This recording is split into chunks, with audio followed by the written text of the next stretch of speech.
going on, world? It's your boy at Big Game James _36, and this is Big Games B.S. It's Wednesday. Wait a minute, hold up. We got to put this out there. Forgot. It's Wednesday before a game. So that means we have to do a ticket giveaway. So make sure you put your what did we do last time?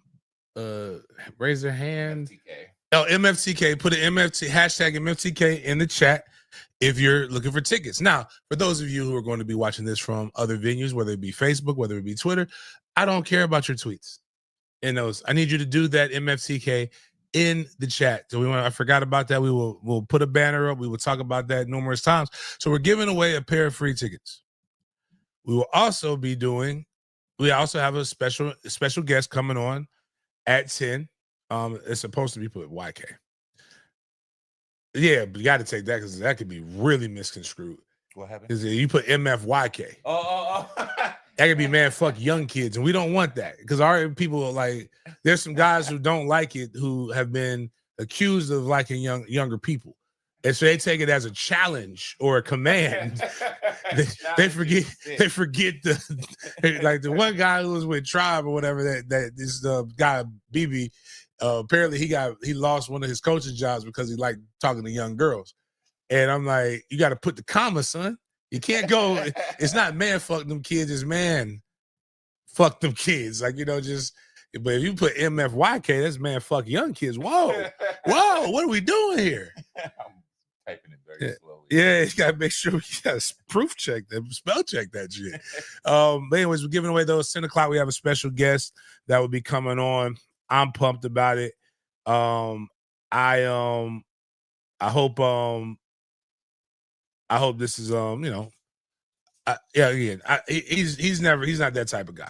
I got a strong feeling that my guy's gonna show up.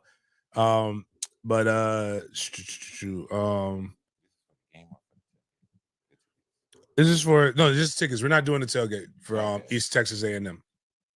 People keep asking me about MFTK hats. We do have MFTK hats. They're available. All you have to do is go to mftkfoundation.com, send a donation for $36, and make sure we have your address. We will send that to you. We will be doing a giveaway. Luke, if you can get some Miami fans, I'll go ahead and finish this part of it. Then when Jaden's doing the announcements, I'll go and get the other stuff. But I have Luke, I got a gift for you and any other Miami fans that show up. It's not a spoof gift. It's actually a legit gift. It's kind of cool.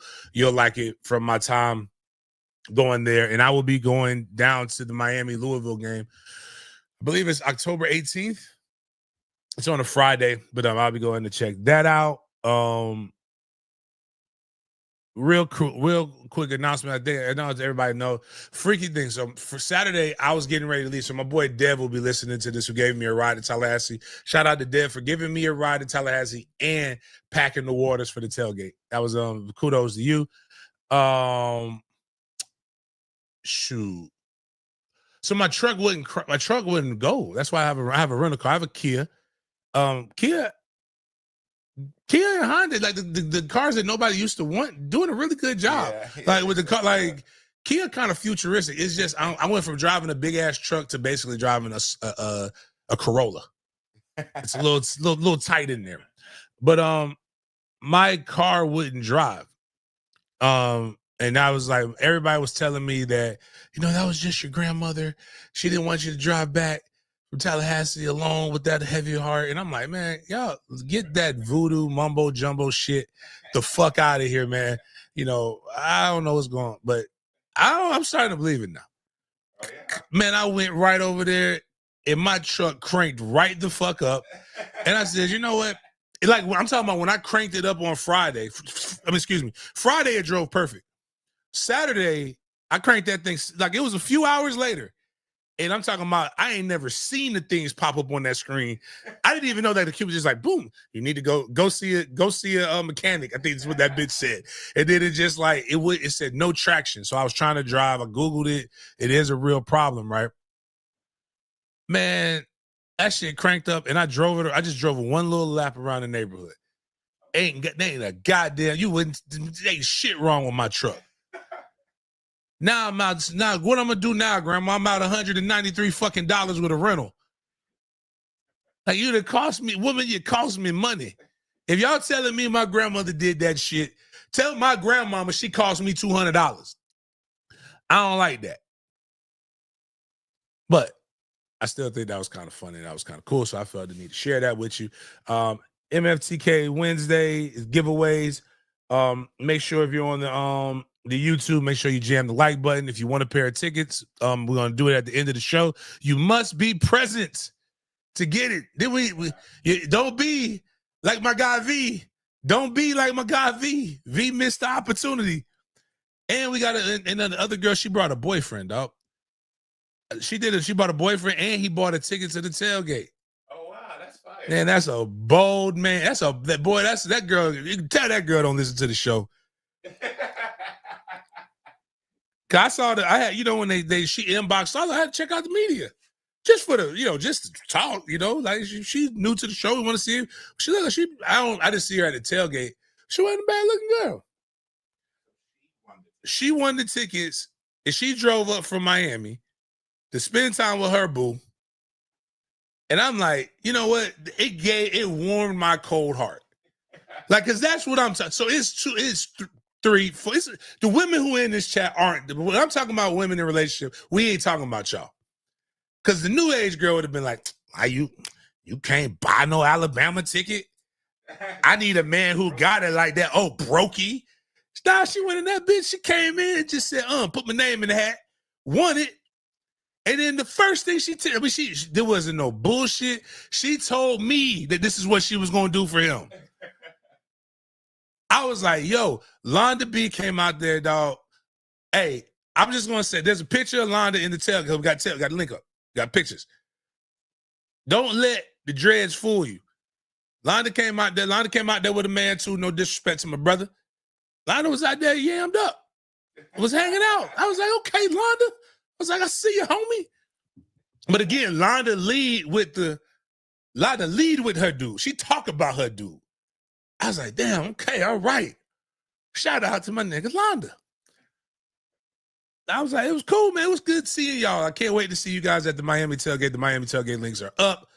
I'm trying to see if there are any other announcements. Oh, well, I got to share this thing. Please go share with a friend that we do have this up. We are going to be, again, giving away tickets. We have a special guest coming on at 10 to talk about some things that a lot of you guys in this chat will be talking about. Here are the things that will be up for. Here's what I will do. If you are colored, you can ask questions and we will try to get to your questions. But if you would like to get your question immediately seen, probably need to be celebrating the anniversary of being colored, or you need to be giving away a super chat. Because that super chat I'm not just trying to nickel and dime you. Super chat pops you up right in front of it. It like, boom, it speckles it. It highlights it, right? Yeah. It lights it up. Jaden, I know we're going to do BS or busting today, correct? Yes. But I want to add an extra BS or busting. I wish you were here because we got like snacks and shit. Oh, snap. So we're going to try those. Hold on, let me see. What my guy said go down? Somebody said their colored status. Oh, you good? You good, Charles? I appreciate it. I don't even get on people about their colored status anymore. Oh shit. Everybody, fantasy draft, let's do it. Doesn't matter. I'm going to auto pick anyway. Fantasy draft Thursday afternoon, tomorrow about 6:30. Is that cool for everybody? If it's not, doesn't matter. Thursday afternoon, fantasy draft. Where's the link? The link, they're already signed up. It filled up. Okay. So thank you for the people paying attention. Grant Gray, I need your Cash App because Grant won the college football pick'em. Make sure if you're colored, you have the fantasy football. We have the pigskin pick'em this week, and we have college football. So there's an opportunity to win $100 this week. Make sure you put your stuff in as we're giving these announcements. We'll make these announcements again a little bit later on in the show. And Miles has that going. Outside of that, let's start off the show the way we start our show off every morning. And it worked because Hawaii won. Oh, wow. Hawaii won a couple weeks ago. So we need to make sure we do the Hawaiian prayer. So go ahead and let's get that thing You started. already know what time it is, dog. Thank you, God, for another day. Thank you, God, for another day. Thank you, God. God is great. All the time. All the time.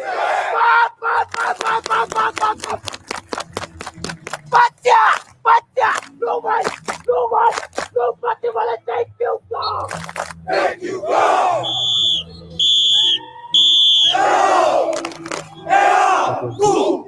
Go.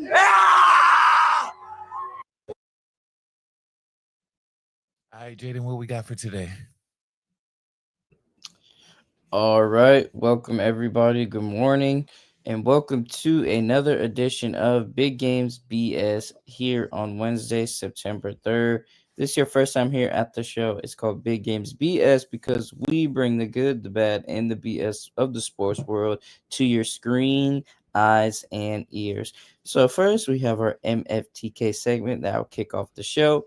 Then we'll transition into some college football talk. We're going to start with FSU football and talk about some of the games associated with last week and how they resulted to the new AP Top 25 poll as well. Going to mention some teams and look at the viewing guide for this week's upcoming games. Next, we'll get into our NFL section where we'll start with the home team, the Jacksonville Jaguars, aka Duval. Talk about the official depth chart that was released courtesy of Jacksonville Jaguars for their week 1 matchup against the Carolina Panthers. Then we're going to get into a contract specifically. Put this in here for James. We got some list Twitter to get into since it's the first week of the regular season of the NFL and some awards to discuss before getting into our Big Games BS section where we bring the scope of the conversation outside of the typical football world.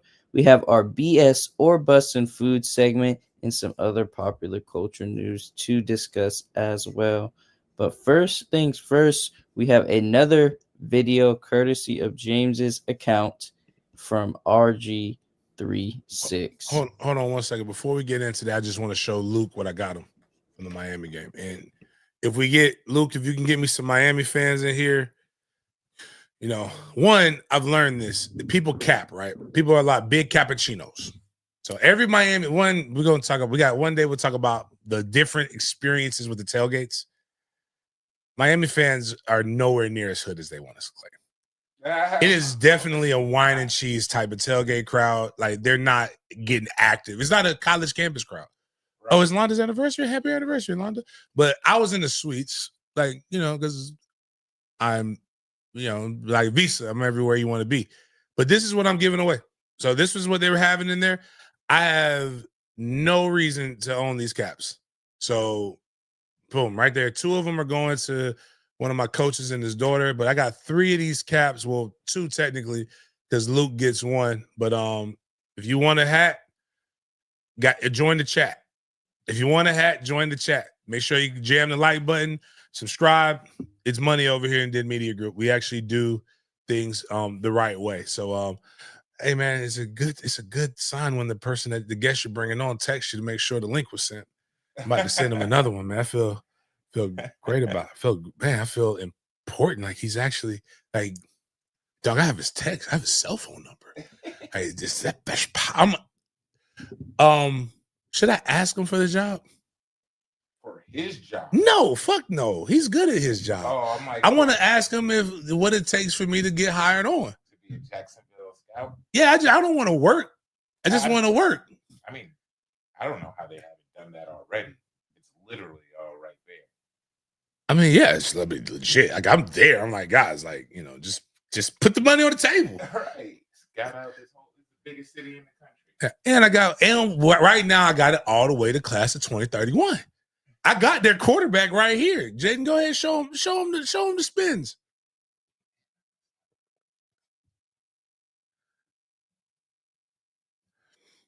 I just always want to do Booby Miles. And he can pass.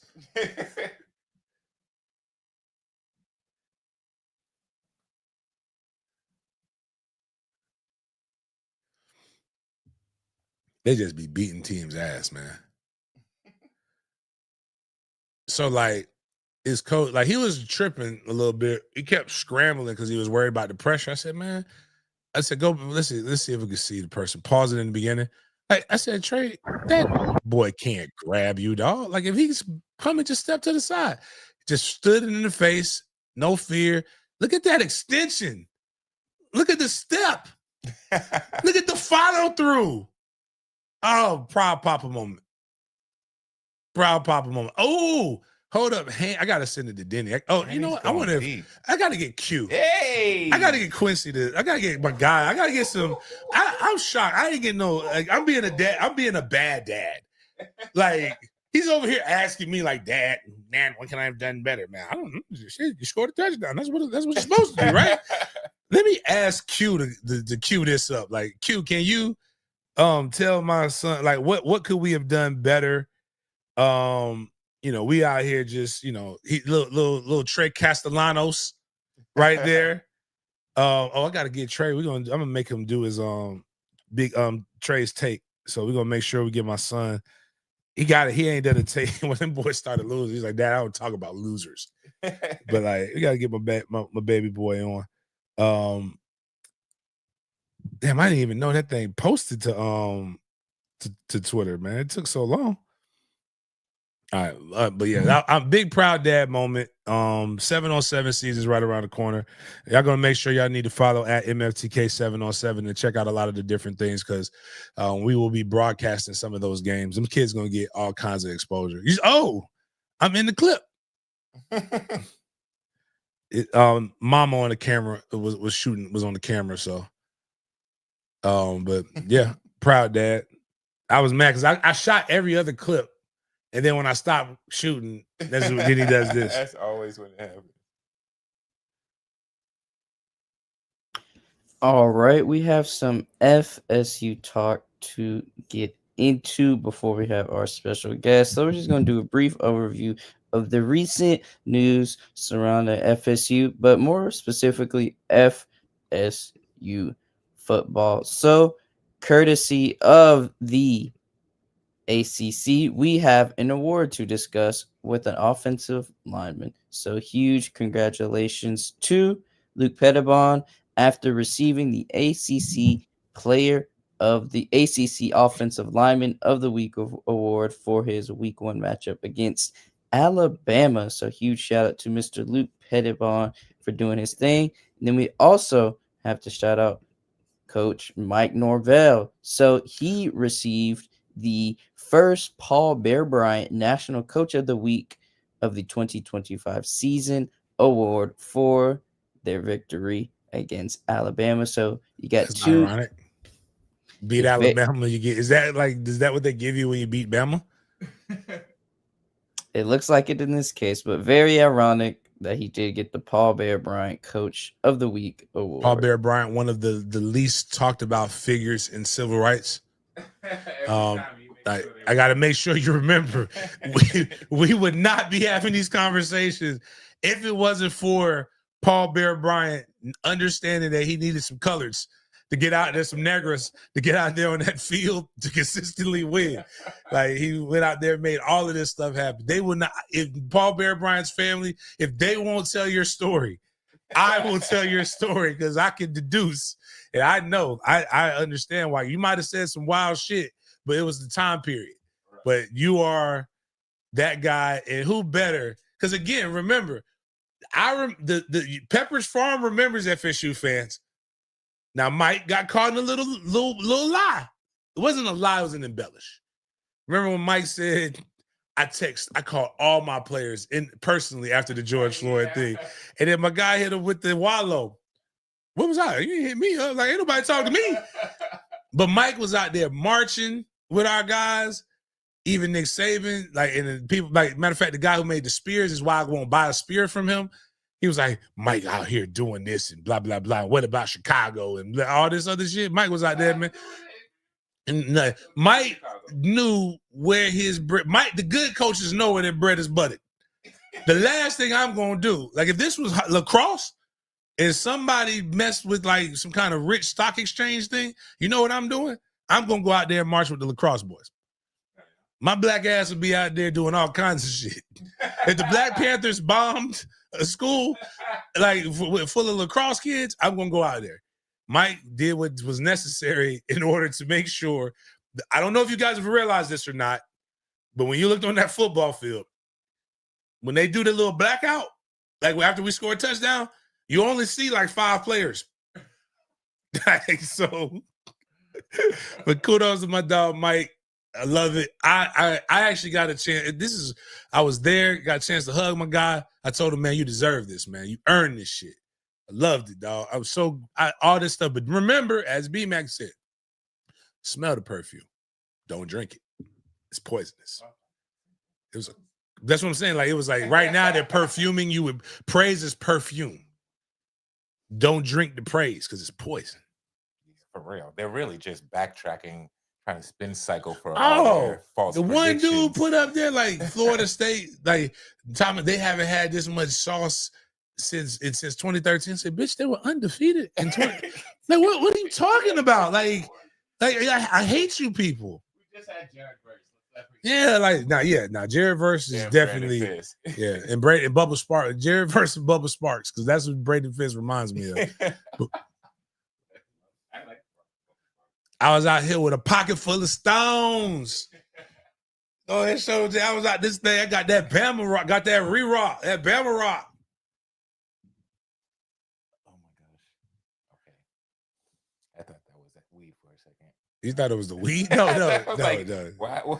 What they got in Alabama? No, I got that rock. Got to break it down right there. You know how much one of them rocks go for? That's the rock. That's official. Okay, listen. If somebody wants to, we get what was it? I ain't giving all of them away. I give one or two of them stones away. But we get. I want some bread for it. Donation to the MFTK Foundation, and we can I don't know, $50 or more donation, and we'll make sure you get. I'm telling them for a rock. I'm slanging $50 rocks like it's the 90s. Somebody put that on me. They was just like, "Hey man, you know how much you can get for a rock?" I said, "Yes, I do. I happen to know how much the rocks are going for back in the day, man. This got a good recipe. See, Murder told you and make ghetto dope. He gave you the whole recipe on how to make crack. And he told you how to turn that shit in like it's a knot, all that, man. Yeah, 2 weeks. I guess he can't get signed because it was a. Well, no, what happens is every game, FSU has a rock. And if they win, they have a player come and break the rock. I actually posted that with TC on the timeline as well. And he just like it took him a couple times that, but he's my quarterback. Because he's a little sledgehammer. He didn't come down with as much force as the lineman would. Sledgehammer takes technique. The sledgehammer is big as him. But like Mighty Mouse did his thing though. Hey. It just took a couple swings. You just gotta let your hand slide on the follow through. Like if you try to force it, I've done the thing at the fair and I always mess up. But when I just go with the motions, like you do a much better job. Crazy dad had me. Oh man, your dad. I realized some of the shit your dad. I would have been pissed if when they sold that damn daycare. Yeah, your dad literally carved an fucking office into a hill. Gosh, man, so much work I put in myself for that freaking daycare. I know he built that thing. Hey. Okay, right, he doesn't have the technique. Yeah, I don't want him. I got to show him. All right, man. Yeah, TCU, my guy, man. I'm one of your defenders. You play real gutsy, but this was a little zesty right here. I didn't like that. Like, yeah, we just gotta you gotta come. Yeah, it's okay. Your top hand has to go more. This isn't your thing. You should have gave it to Richie Lucas right there, 67. Like, brother, you don't need to do this. Like, you're the face. We don't need you doing the dirty work. We need you to be a farm boy on there. Oh, tons of them. Shit. The Herb Hand can do the old line coach. He seems to be a guy. You got to know where you're good at and what you're not. Shout out to Pittman, who we got to show the hymns too, man. Because, boy, when I tell you, man, God was moving in that stadium on Saturday. Like, the Spirit of the Lord was there. All the reports are saying how loud it was. Brother, it was loud as fuck. Yeah, that's all you like loud as fuck. Like yeah. Like, and that was crazy because everybody bitched about the standing here in arrangements and the way the verse is gonna give blah blah blah and the noise. You don't know. I hate when this is the issue. My issue is never with people promoting or talking about sports. My issue is when people try to become experts on shit that they know nothing about. Right. So, like right there, Jaden, do you know, this is why I always tell people, I'm not an insider. I'm not media. I don't cover the beat. I'm inside. Like, nobody else, that ain't from somebody else's cell phone camera. That's official big game footage. You can only get that on me. I shot that in 4K. Need a new iPhone, but it was in 4K. Got Mike Norvell. I got a speech from Coach Norvell. That shit just won't load up. But it was really good. Mike was preaching in that thing too. They took away the seating, but the capacity is still similar. Like they just can't count those seats because they're a suite. You have no idea how many people are going to be in there. Like the Champions Club, there's people who just walk into the Champions Club. Like, I don't have a ticket when I'm in the Champions Club. You know how many me's are in there? I'm just in there to fucking eat. I am going to make sure, Jaden, don't you interrupt me. If I don't ask for at least one ticket into that damn new place, I have failed as a guy who asked for shit. You got to ask why you got it. But yeah, that was the TC thing was cool, man. TC, the all of that stuff, just still good, happy win. Alabama, especially when you have a team questioning everything in life. Like, have you seen the Alabama fan base and like what some of their players? Like, they're questioning everything. I love it. Oh yeah, this is great. So Trent Richardson, the former standout Alabama running back, had this to say about their loss to FSU. Quote, I literally seen an offensive lineman from Florida State rub their junk on somebody's head from Alabama while they was on the ground, like he pancaked him and rubbed his junk, just letting them know you finna get this all night. They sent a message to us real early.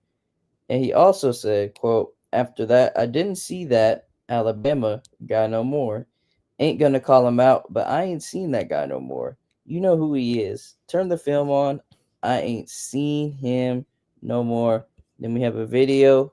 Oh yeah. To prove it, and this is none other than Micah Pettis, man. We got him in 4K doing his due. Micah Pettis, if you can do me a favor, Jay, was he a transfer portal kid? Or is he a recruit? Because I just want you to know, because I'm trying to figure out, because there's been a lot report. Okay, yeah, that was Micah Pettis is the one that they were like is injured and ain't gonna really do much for us. The thing that isn't reported enough about is the great combination between transfer portal players, high school players, in particular, true freshman players that came out and whooped ass this game. Remember with the Twins, man? Remember, even Bad Twin was doing good. Bad Twin was good. Bad Twin was never bad. The other Twin was better.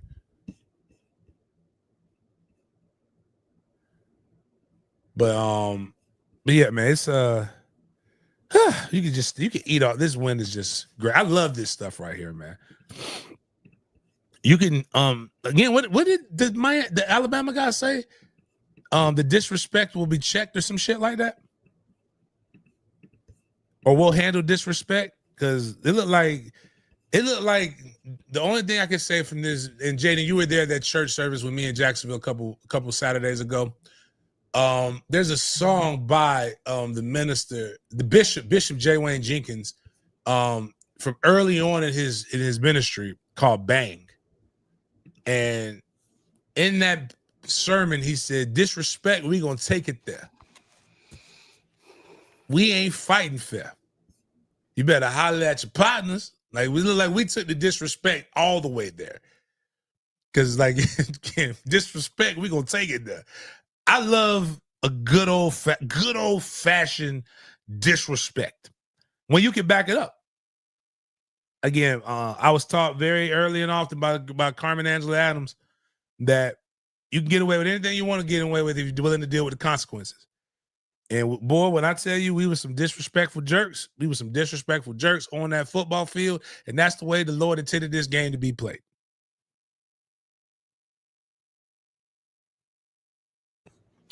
So before we get into the AP poll rankings of FSU and of the other top 24 college teams, we're going to take a quick look at a Jordan Travis clip on his new podcast describing his life after football before we get into the AP top 25. So let us know what you think in the chat, please, of JT discussing his life after football.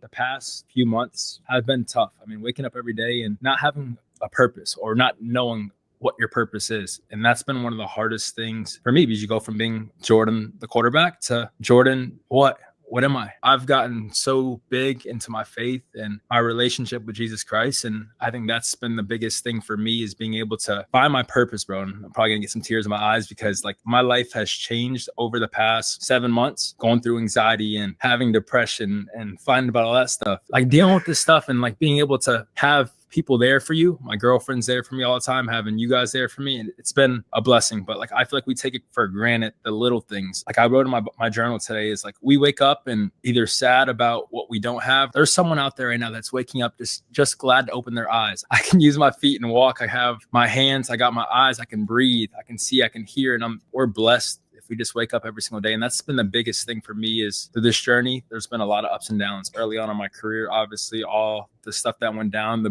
booing against Notre Dame. I mean, that was one of the biggest turning points in my life. I thought that was going to make me strong, and there was never going to be anything harder. And here goes 2025. Welcome. Retiring from football. It's been a journey, but I'm so glad I'm here today, and I'm stronger than I've ever been.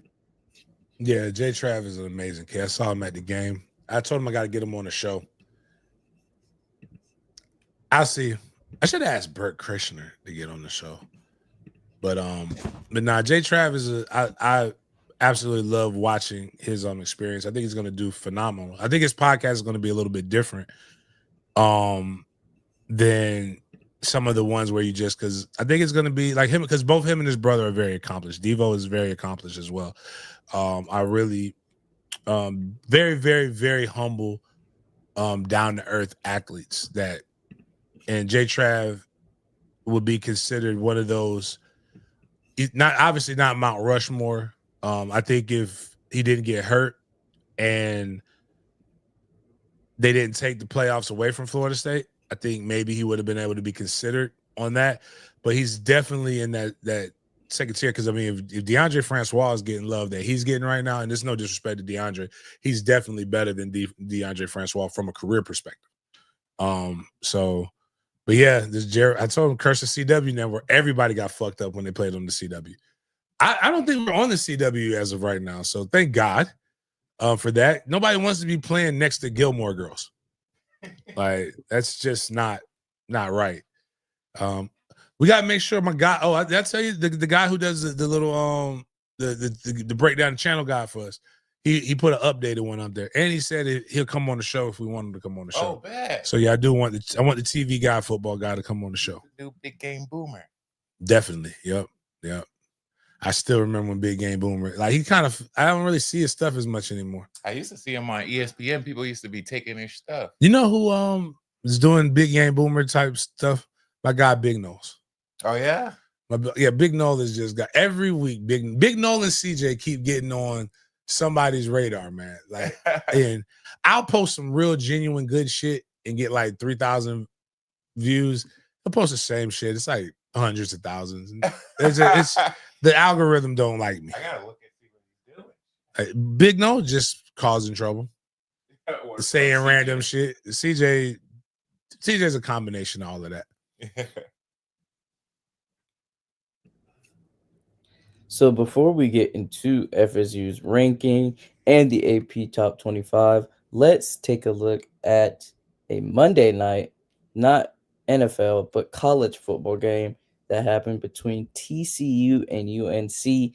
I don't even know if some classify this as a game because it was BTA from the beginning. Mhm. So Belichick lost his debut college opener against TCU 48 to 14. Whew.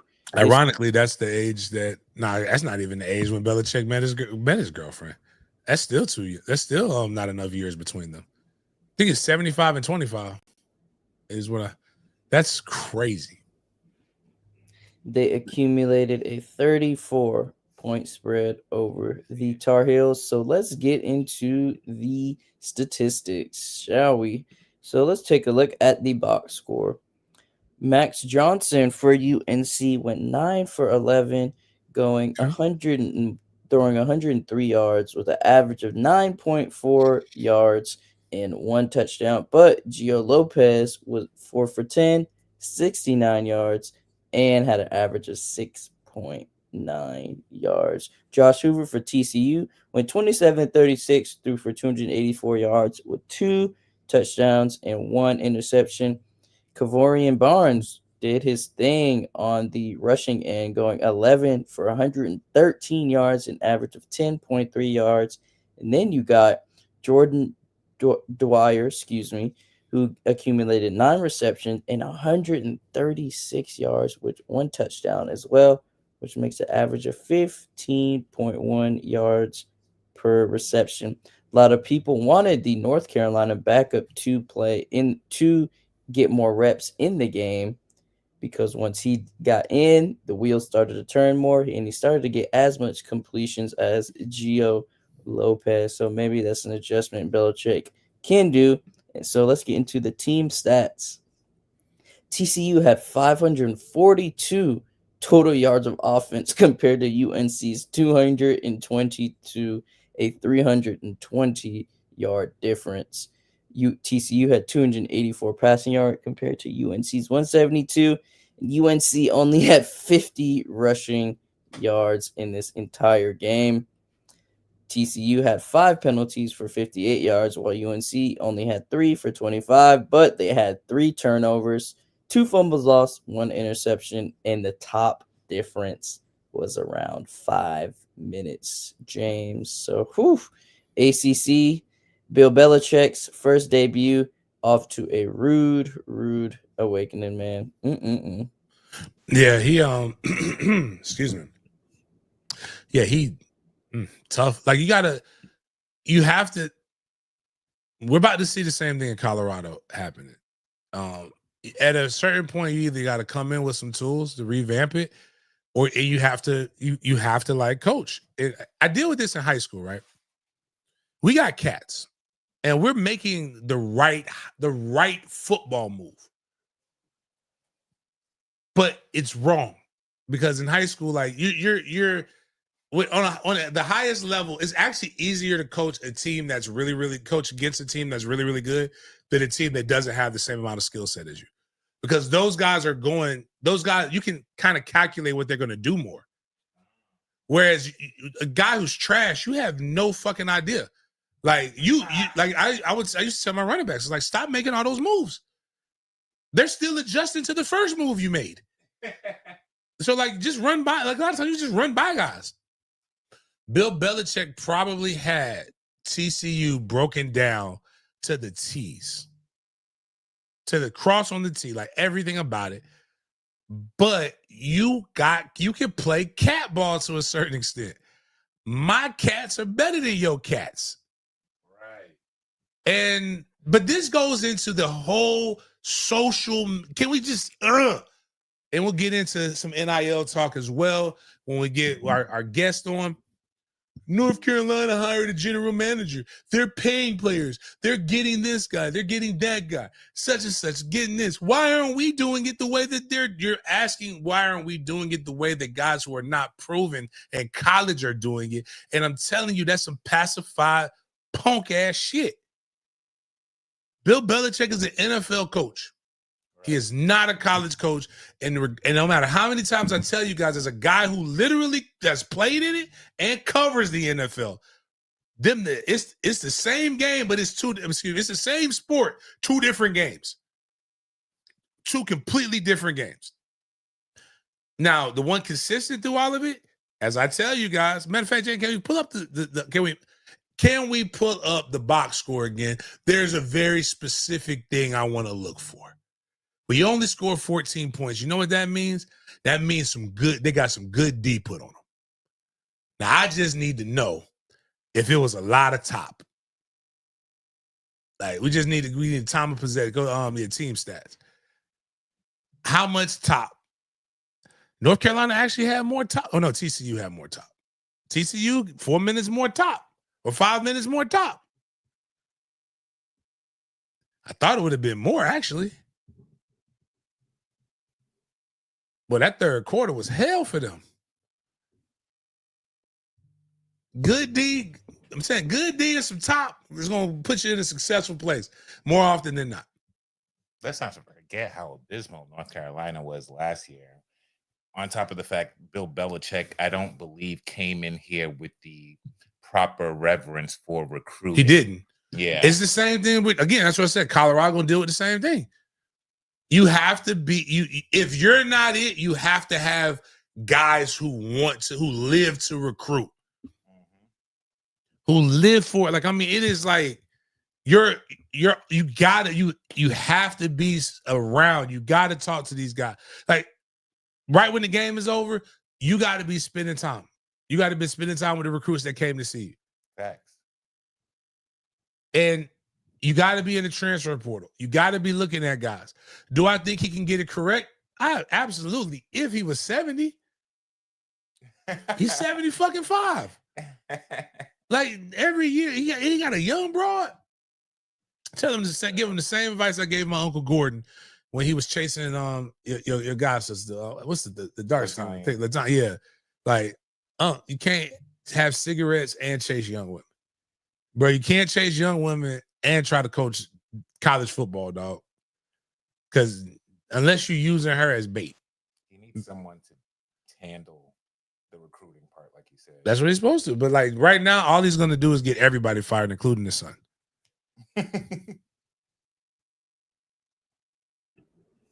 FSU has officially broken into the AP top 25 after defeating previous ranked number 8 Alabama in their week 1 matchup. FSU claimed the 14th spot in the AP top 25. So let's take a look at the rest of the 24 teams on this list. Coming in at number 1, you have Ohio State after they defeated Texas. Penn State, LSU after defeating Clemson, Georgia, Miami, Oregon, Texas, Clemson, Notre Dame, South Carolina. Then you have Illinois, Arizona State, Florida State, Michigan, Iowa State, SMU, Oklahoma, Texas A&M, Ole Miss, Bama, Tennessee, Indiana, Texas Tech. And lastly, to finish out your 25, you have Utah. So for any of the Big 3 fans out there, this is the first time since the 2006 preseason AP poll that Florida State, and Miami are all ranked in the top 15. So going back to this list now, James, based on the teams above FSU, I feel like we got a good shot to make it to the playoffs with our schedule. Whoa. Hey. Hey. Just relax. Let's not get too hasty here. Nah, we do. I'll take it one further because I was at both games and I love Carson, and I just don't think Miami played as clean a game as what people want to like admit. I do think I'd rather be lucky than good any day, but like think about the interception that basically sealed they didn't even seal the game because Notre Dame still had a chance to go down and win, but it was 24-24 when Bain got the interception, correct? If I remember. Bain caught the interception because one, the dumbass quarterback, Lloyd Carr's grandson, didn't think that, oh my God, this bubble screen isn't going to work, it's dead. Let me throw it over the receiver's head. But even though it should have been an easy pick, 2 DBs dropped it, and it had to kick off the foot of somebody to land gently into the D tackle's hand. I'm sorry to tell you guys, I mean, you need those things. Notre Dame and Miami was whooping their asses, so they went conservative. Miami's biggest governor and biggest problem isn't the players. It's the coaches and the time management. As long as Crystal Ball's over there, I have full faith that something wild is going to happen. And I believe if Florida State goes 5-0, Florida's season is probably going to get canceled by that time. Clemson has already proven that, again, Clay Klubnik doesn't deserve nice things at all. So we'll just keep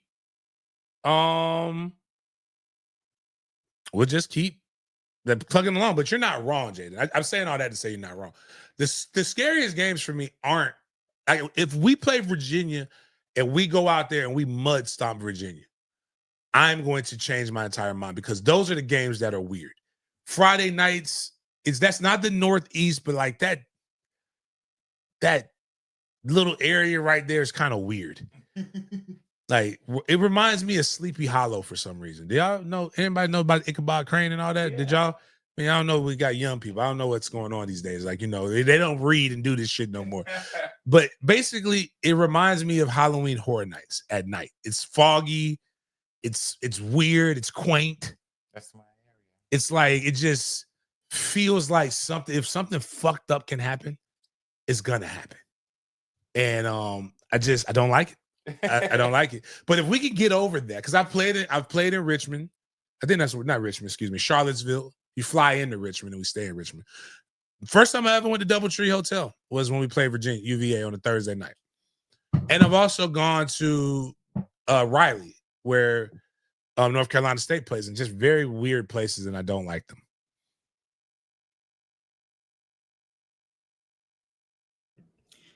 So, James, with this AP Top 25 matchup, with the AP Top 25 poll released for Week 2, which team surprised you the most besides FSU coming into this next week of college football from this list right here? What surprised me? One, the SEC old head bias. Texas, I mean, I guess they're giving Texas a little bit of a problem. Illinois is the one that I'm really shocked about, that they're that high. I know they didn't just enter. And I'm going to be real with you. Alabama's ranked 21. Nah, they won't do that to Alabama, because they'll win next weekend. They'll pass Florida State. I mean, if you just wrote down and I didn't watch anything, I would believe those are 25 good teams. South Carolina deserves to be in front of Notre Dame and Texas for one reason. They have a fullback. And if you want to win, you got to give the ball to the damn fullback. If you're serious about football, that's when I know teams are serious about football, is when they go in there, because, yeah, don't give me the people, they're getting rid of the position. It's not true. I watch a lot of football, NFL all the way down to my son's Pop Warner games. My life revolves around football. And you know what all the good teams have? All the really good teams have a fullback. If you look at the championships in the NFL, look at the last Sunday when the best 4 teams, typically the last 5 years, have all had a fullback on their roster. But that being said, we don't want to, because this is a very, very busy man. I know he's got a lot of different things going on. I am actually grateful that I just realized the other day that I feel like a powerful person because I have his number. I was like, whoa, like that's man, I was like, dang, I forgot that. And then I just texted, and it's bigger than having the number. Life is not about what you know or who you know. It's about who knows you. So like when you text them and they answer, that means, wow, that was a big thing. So I tease it. We got Coach Norvell, White Mike. In our neighborhoods that I grew up in, that was something that you wanted to be called. That means everybody knew who you were. And they had to differentiate you from Japanese Mike, Asian Mike, or Mike. But what we have is right now we have Money Mike. and that's Mr. Michael Alford, the athletic director of the Florida State University. And I love when he comes on because I have questions that I don't watch the other shows, so I need to get answers to them. And no better way to get the answers than going straight to the source, which is what we like to do. So, ladies and gentlemen, please, in the chat, wherever you're at, give a round of applause to our athletic director, Mr. Michael Alford. How you doing? How you doing? How you doing, my friend? I'm doing good. Just happy to be here, guy. Happy. Hey, I'm a firm believer. Give the ball to the fullback. Yes, sir. Yes, sir. 100%. Use them in the flats, blocking. But some of the best athletes in football, corners and fullbacks, because they're so versatile. It's not a lot of brain in it. It's just right. It's right there. You don't have. I don't want the deep pass. That's right. In New Orleans, one of the when I knew I wasn't gonna make this, the other fullback went down. They made me run a wheel route, and you got to keep going over and over again. And I was like, Coach, I'm not designed to keep running 30 yards down the field in a full sprint over and over again. This was Coach Payton when he was young, and I was like, Coach, you're gonna have to point to the person, let me hit him. I do that very well, or let me score. That's what I do. So, how's your morning going? Going great. Had a couple of meetings this morning. I've got practice going outside my window right here, so I keep an eye on what's going on. Met with some volleyball players this morning already. Had some athletes up in my office. Everything's going great. You know, I'm so blessed. And you remember when you were playing and you were a part of this culture, but just to have 500 student athletes and just being around them on a daily basis and just giving them the resources to try to make a difference. Academically, socially, athletically, whatever their endeavors are, just being a part of their lives and trying to have an influence and encouraging them just to be better and to take risks. And that is just a joy to be around these young men and women every day. Yes, sir. Is this the cookie day? Yesterday. I brought them in because we had Labor Day. So it's funny, the student athletes know to come up here, especially early in the week, because they know they're really fresh. Yeah. She like when you brought those to the spring game tailgate, like I have diabetes, but it was great. It was the greatest A1C raise day of my life. Like she made those, them things are good, man. Your wife she can make some cookies. She did. She made some for the band the other day. She made 823 for the band one night. And she had football, made them for football the other day after practice going into the game. So she does a marvelous job. We had about 40 student athletes to the house last night, our leadership academy, and just really try to pour into them. And you know, Sean Pittman had Sean and Nada Usina, who both so successful in their careers, and just come and just lay some knowledge on about how to get ahead and their experience here at FSU. And then how do they take that and what did they learn and how do they apply that to their successful business careers now? And that's one thing we try to do, is just try to connect our student athletes with not only part of the game and give them the resources, the winning edge resources to be successful, but what else can we influence them with? And it just takes one person to connect, and then you have that mentor for life. We really try to provide them with leadership qualities moving forward, and that's what makes this place so special. Wow. So I wasn't going that line of questioning, but since you did that, I have to ask more, because that's something that is very important to me. Being a former student athlete and having a bunch of young men and women that I get a chance to influence on the day to day.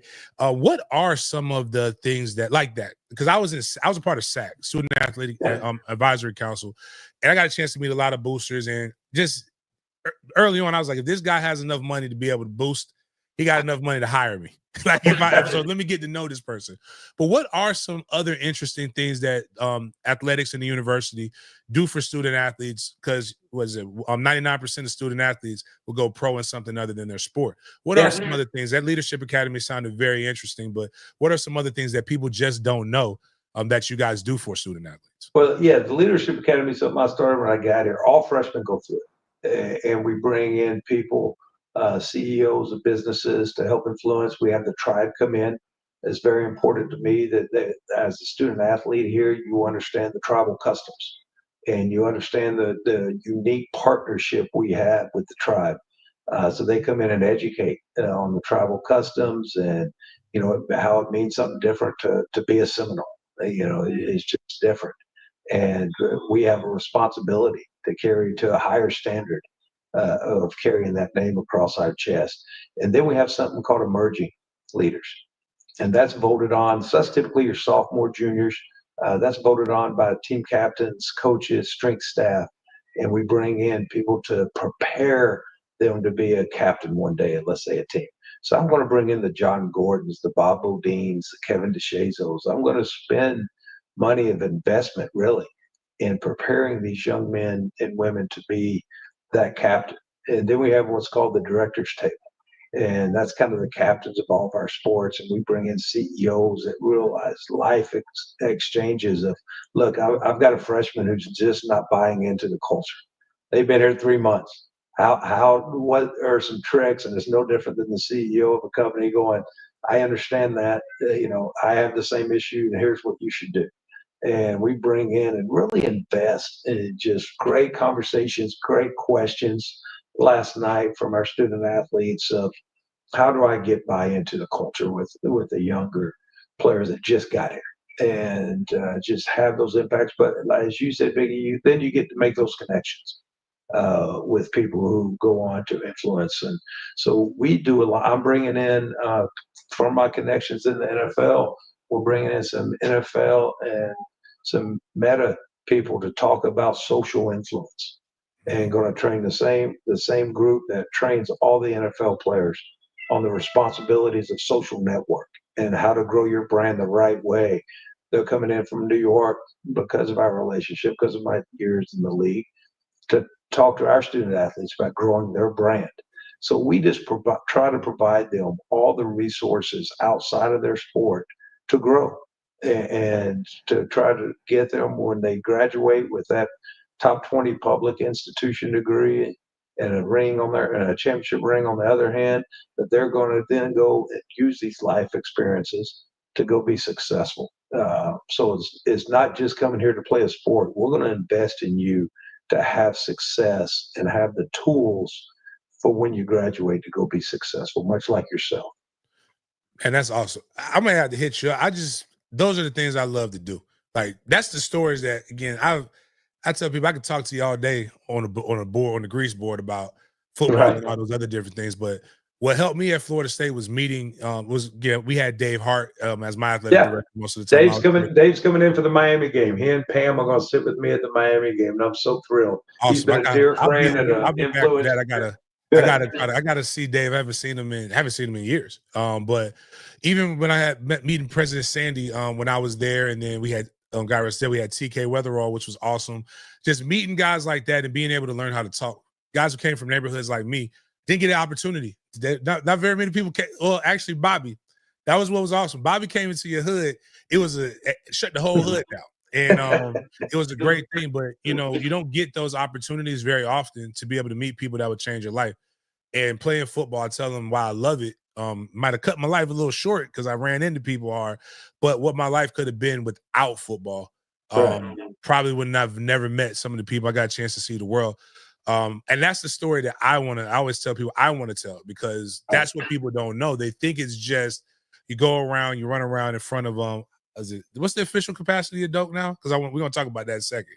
Just under 68,000. All right, so they think you're running around at 68,000 and they're cheering for you, but I tell them it's more to that. Seeing my guys like Brian McFadden and what he's been able to do, and some of the other guys have been able to do, is what really really enriches my experience as I get older. And those are the things that it's about. Is can you take those 4 years and flip them into your next 40? And say I scored a touchdown against Miami 20 years ago, Labor Day. And I told Makai that because he went to my high school, Florida High. So 20 years ago, a Florida High boy scored a touchdown in an important game, and I've been eating off of that since. So I ain't done much else besides be a decent dad since then. The renovations, it looked like much ado about nothing from the fan base. I like the business of sports, so I kind of understood where things were going. And I encourage people, if you don't want more renovations like that, which is nothing wrong with them, it's beautiful. There's this thing you can buy. It's called season tickets. That if we sell those out, we're good. But what were some of the reasons why we needed to renovate and innovate the stadium? And I saw this; it did not affect the noise at all. But what were the reasons why we went down that path, and what are some of your initial impressions upon what the stadium looks like and even how it worked out for the first game? Yeah, and that's a great question. When I first got here and looking at the business aspect of it, let's go there. First, when you run the comparables, we were $9 million behind the average Big Ten team and 13 million behind the average SEC team in revenue per stadium. The reason being they had invested. Those universities had invested in their stadium, invested in their opportunities and different experiences for the fan bases that they had. And that was very important. We had in 20 years. And, then you look at the cost of running the stadium and the deferred maintenance you were spending on a 77-year-old stadium now of keeping it up intact. And every year we would have to go back and secure parts of the stadium with our engineers to make sure that it was suitable for fans to come in there and sit on it, and it would be safe. And so you run the cost analysis, and it was just time on what we were doing to that stadium, and it just needed to be reinforced. And when we looked at it and ran the numbers, it just made more sense to go ahead and just build new on it instead of running it so reinforced. So we started that process, and I understood that to keep up with our peers across the country, we were going to have to renovate and do some things different, basically modernize the stadium. I'm very pleased with where we ended. We first did a fan base study and the fans came back at record number of responses, and CSL, who leads those studies across for every NFL team and everything, sports franchise across the country, did ours, and they were amazed at the number of responses we got. We were one of the highest they've ever had, and we got the amenities of what the fans wanted. We put in their pricing models and said, here's some comparisons. What would you be willing to pay? And then we went and hired Populous and orchestrated, took the fan data that they had provided us and said, here's the amenities that our fan base wants. And sold out very quickly, did it the right way, went person by person and said, here's your opportunity moving into a new experience of what it would look like. We were the cheapest of the top 20 attended universities, which were one of them, fan bases. We were number 20 across the board. Whether you set the end zone, set the 50, we were number 20. We didn't want to go to number one. We didn't ask to go. We just moved up a couple of notches. We're still bottom third of that when it comes to cost with where our season ticket and annual giving is. But it was able to increase our revenue about $9 million, which allows us to compete in the modern age of collegiate athletics. Couldn't be more happier with the amenities. It gave our fan bases way different choices. We now have about 16 price points, 16 different experiences, where before we had a bleacher seat, a club seat, and a suite. We now have about 16. Our fan base really loved the product, talking to them. They're really pleased. We still got some operational things that make us even better for this game that you see opening a new facility, but I could be more pleased with, one, the response of our fan base, but two, just the operations side of it and opening up a brand new Doak. And we have an iconic entrance now. One thing with Doak, we never had that iconic entrance. And now we have Gate C with the entrance with the big spear, a photo opportunity that you're walking into something that be very proud of. So I couldn't be more pleased with the turnout and how everything happened there for the game, because I thought our fan base responded. Nice. I'm here with Michael Alford, athletic director of the Florida State University, greatest university on earth. Asking questions. If you guys have some good questions in the comments, we got one that I am going to get to in a second. You talked about the $9 million deficit and being able to make that up. That's something that I've noticed is pretty consistent with you. Going back to when, and I won't put you on the hook or ask any questions about this, even though I am glad that I feel like we got a really, really good deal out of it. And moving forward, we can negotiate contracts a lot more fairly based upon our value. But when we were talking about potentially leaving the ACC, you did the board of directors meeting. And one of the things that you came out and said before the ACC sued us, well, we were just talking. We cannot have a $30 million deficit to the University of Florida. Then you talked about a $9 million deficit. Are we continuing to make steps to where we can make up those deficits that we have to our competitors? Without a doubt. And that was part of the discussions we were having. We just wanted the opportunity to earn more. And we have that opportunity now with the success initiatives that we negotiate with the league, that if you win ball games and you go to the CFP, you go, and it pays men's and women's basketball, which is what the TV contract is, and women's basketball, which is what the TV contract values with the league. It allows us to go and earn more money out of that pie.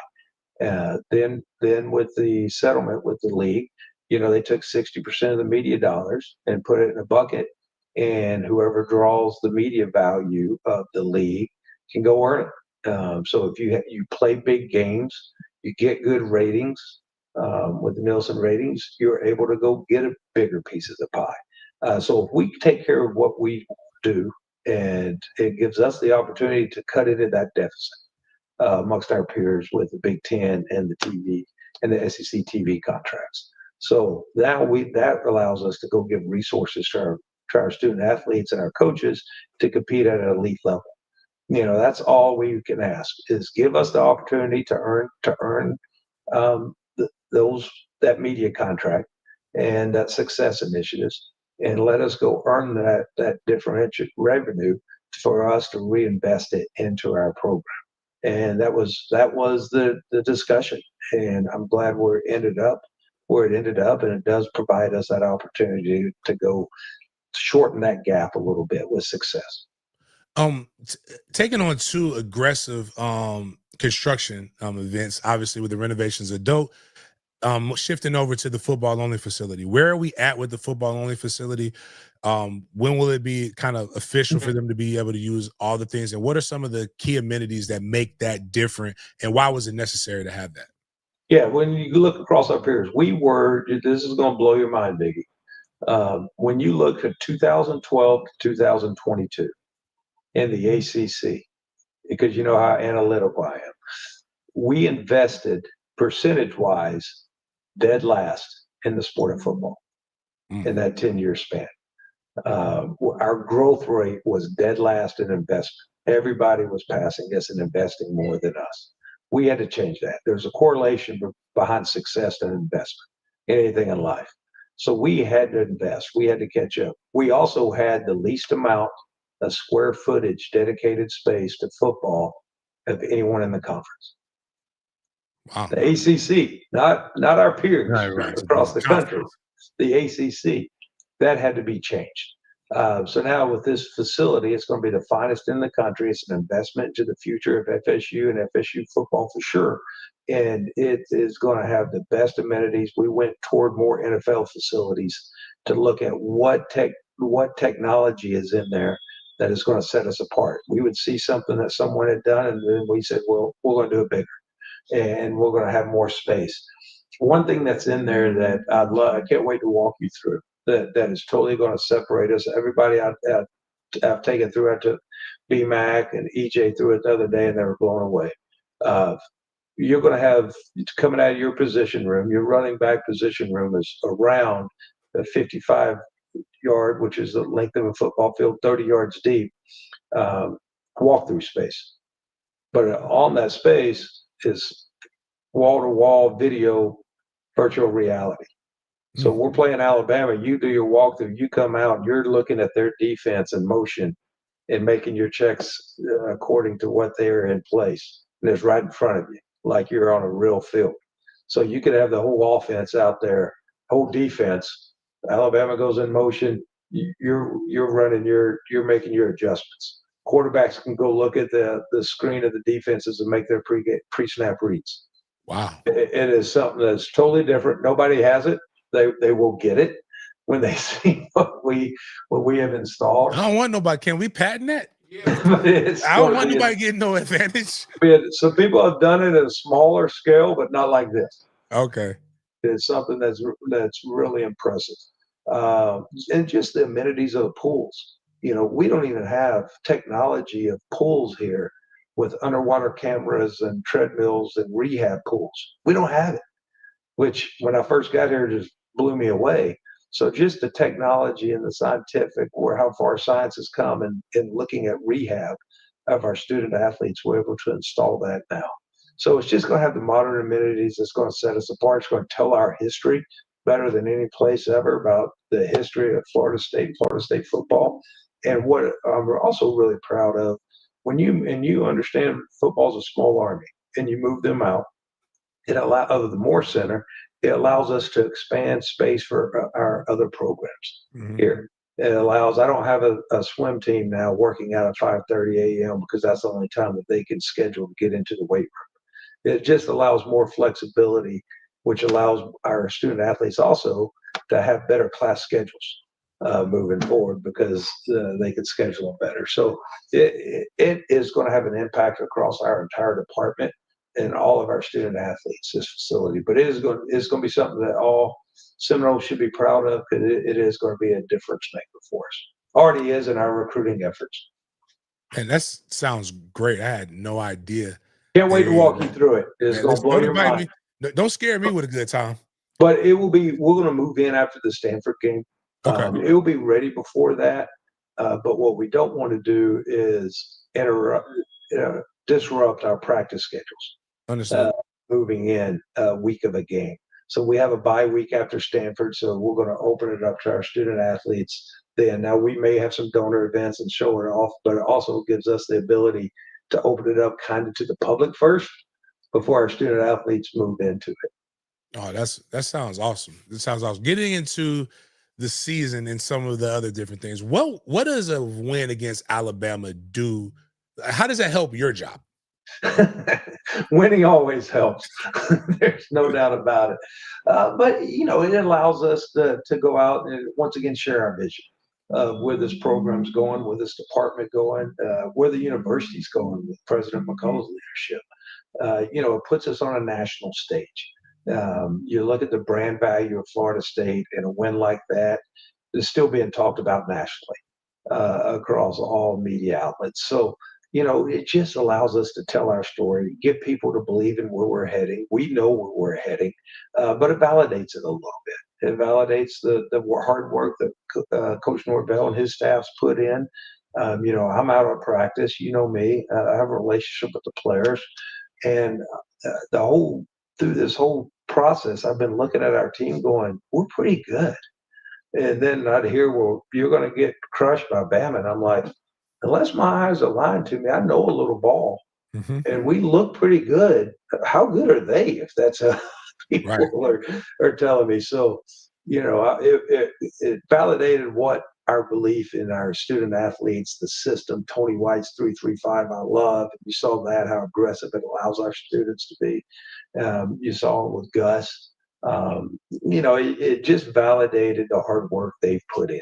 And I can't tip my hat to how the coaching staff got them prepared for that game. But it does make things exciting.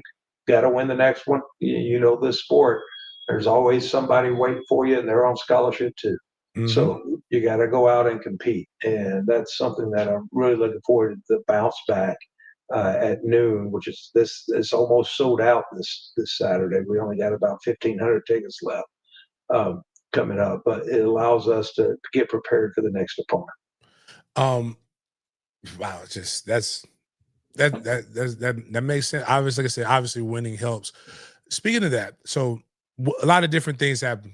You had to keep this guy from going there, and then he rewards you with probably one of the most controversial seasons that we've had since I've been alive. That's the worst season we've had. But talk about your relationship with Coach Norvell. Yeah. And what was it like getting the new contract signed? And then what was it like during the season? Do you encourage a guy like that? Do you tell him, hey, you know what the standard is and you need to live up to the standard? What are those things like? Because there's a lot in the fan base gave up. Now, I personally, I always joke with my job is my job. I know how to watch football. I'm loyal to the logo, but I really like Coach Norvell.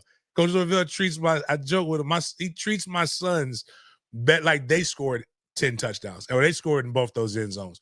It's a great man, but ball is ball. So what is that kind of a conversation kind of like as a boss? Because I'm curious to know that. Well, we have, our relationship, and we speak daily.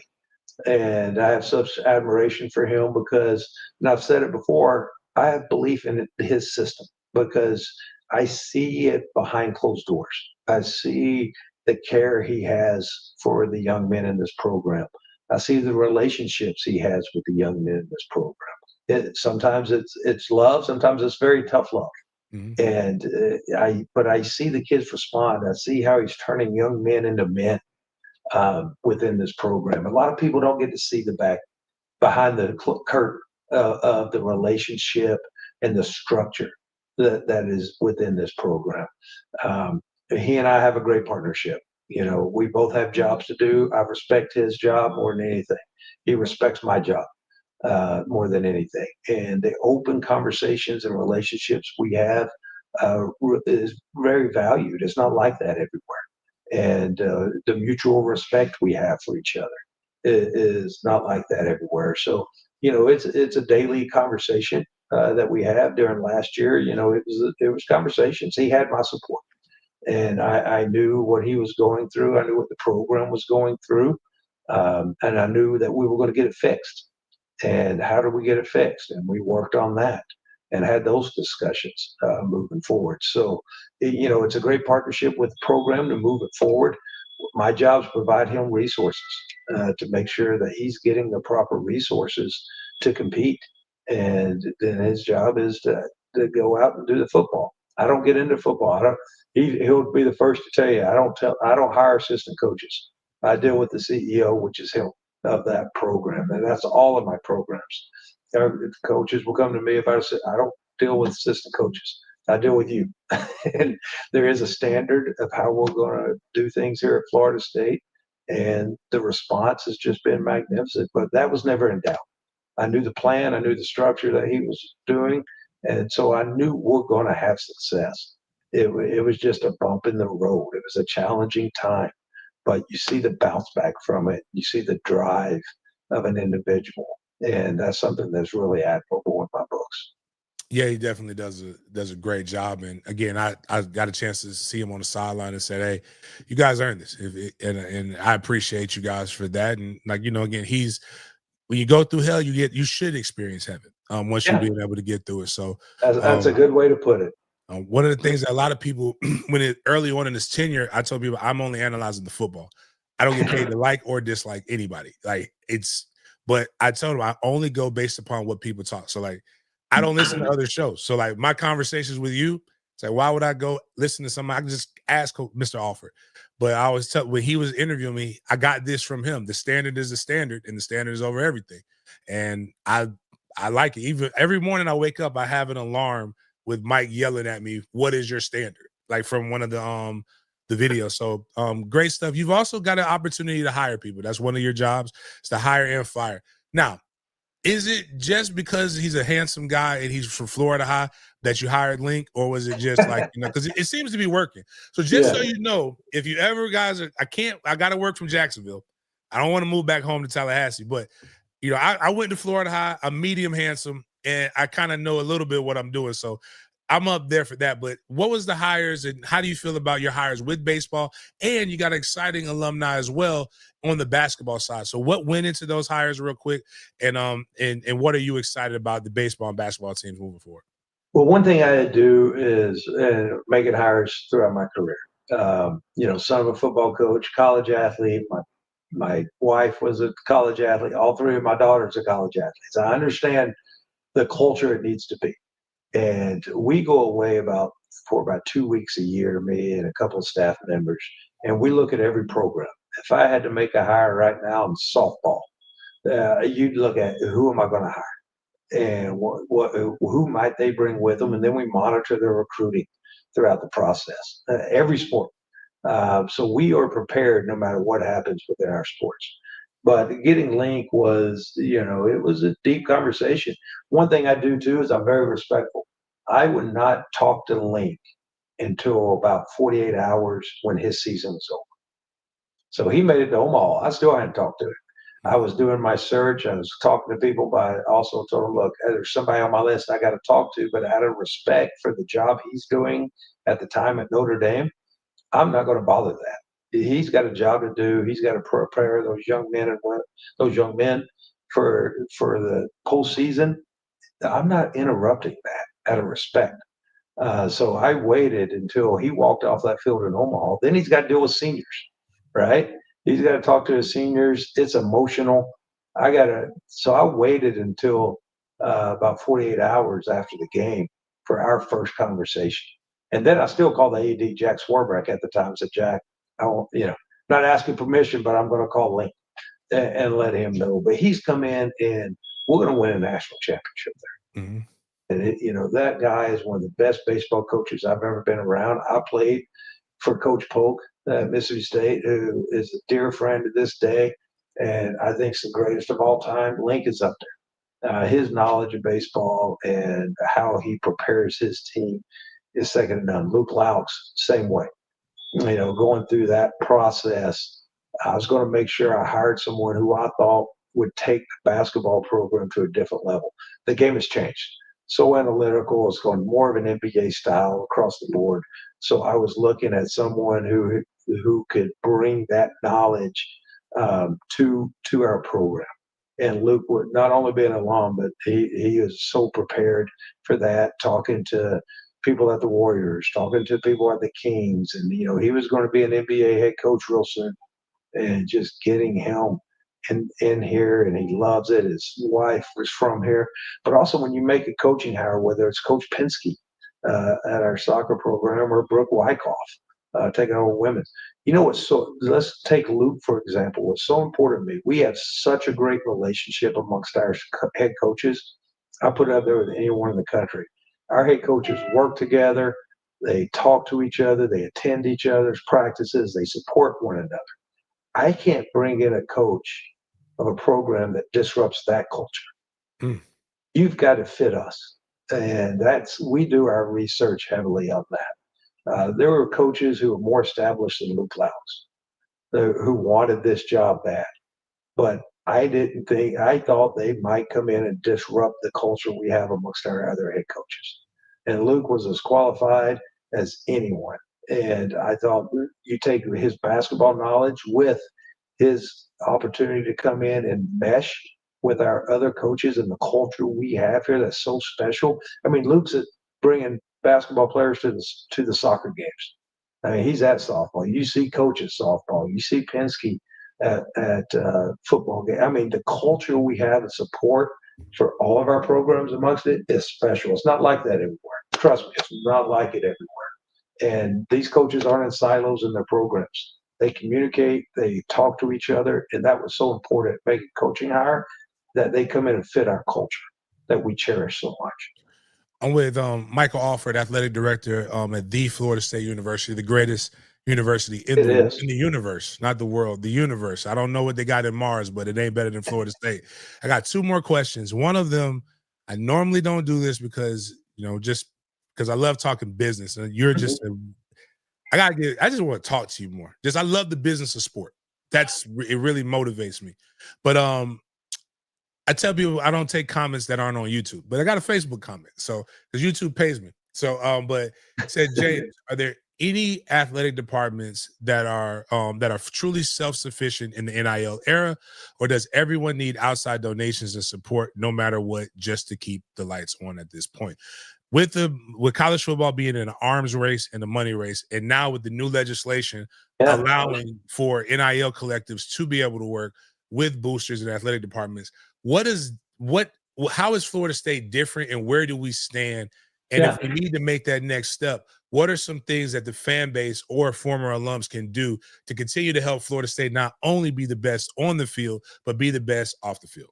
Yeah, want to join the booster organization. When we got here, we were down to about 9,000 members, which ranked us about 8th in the ACC.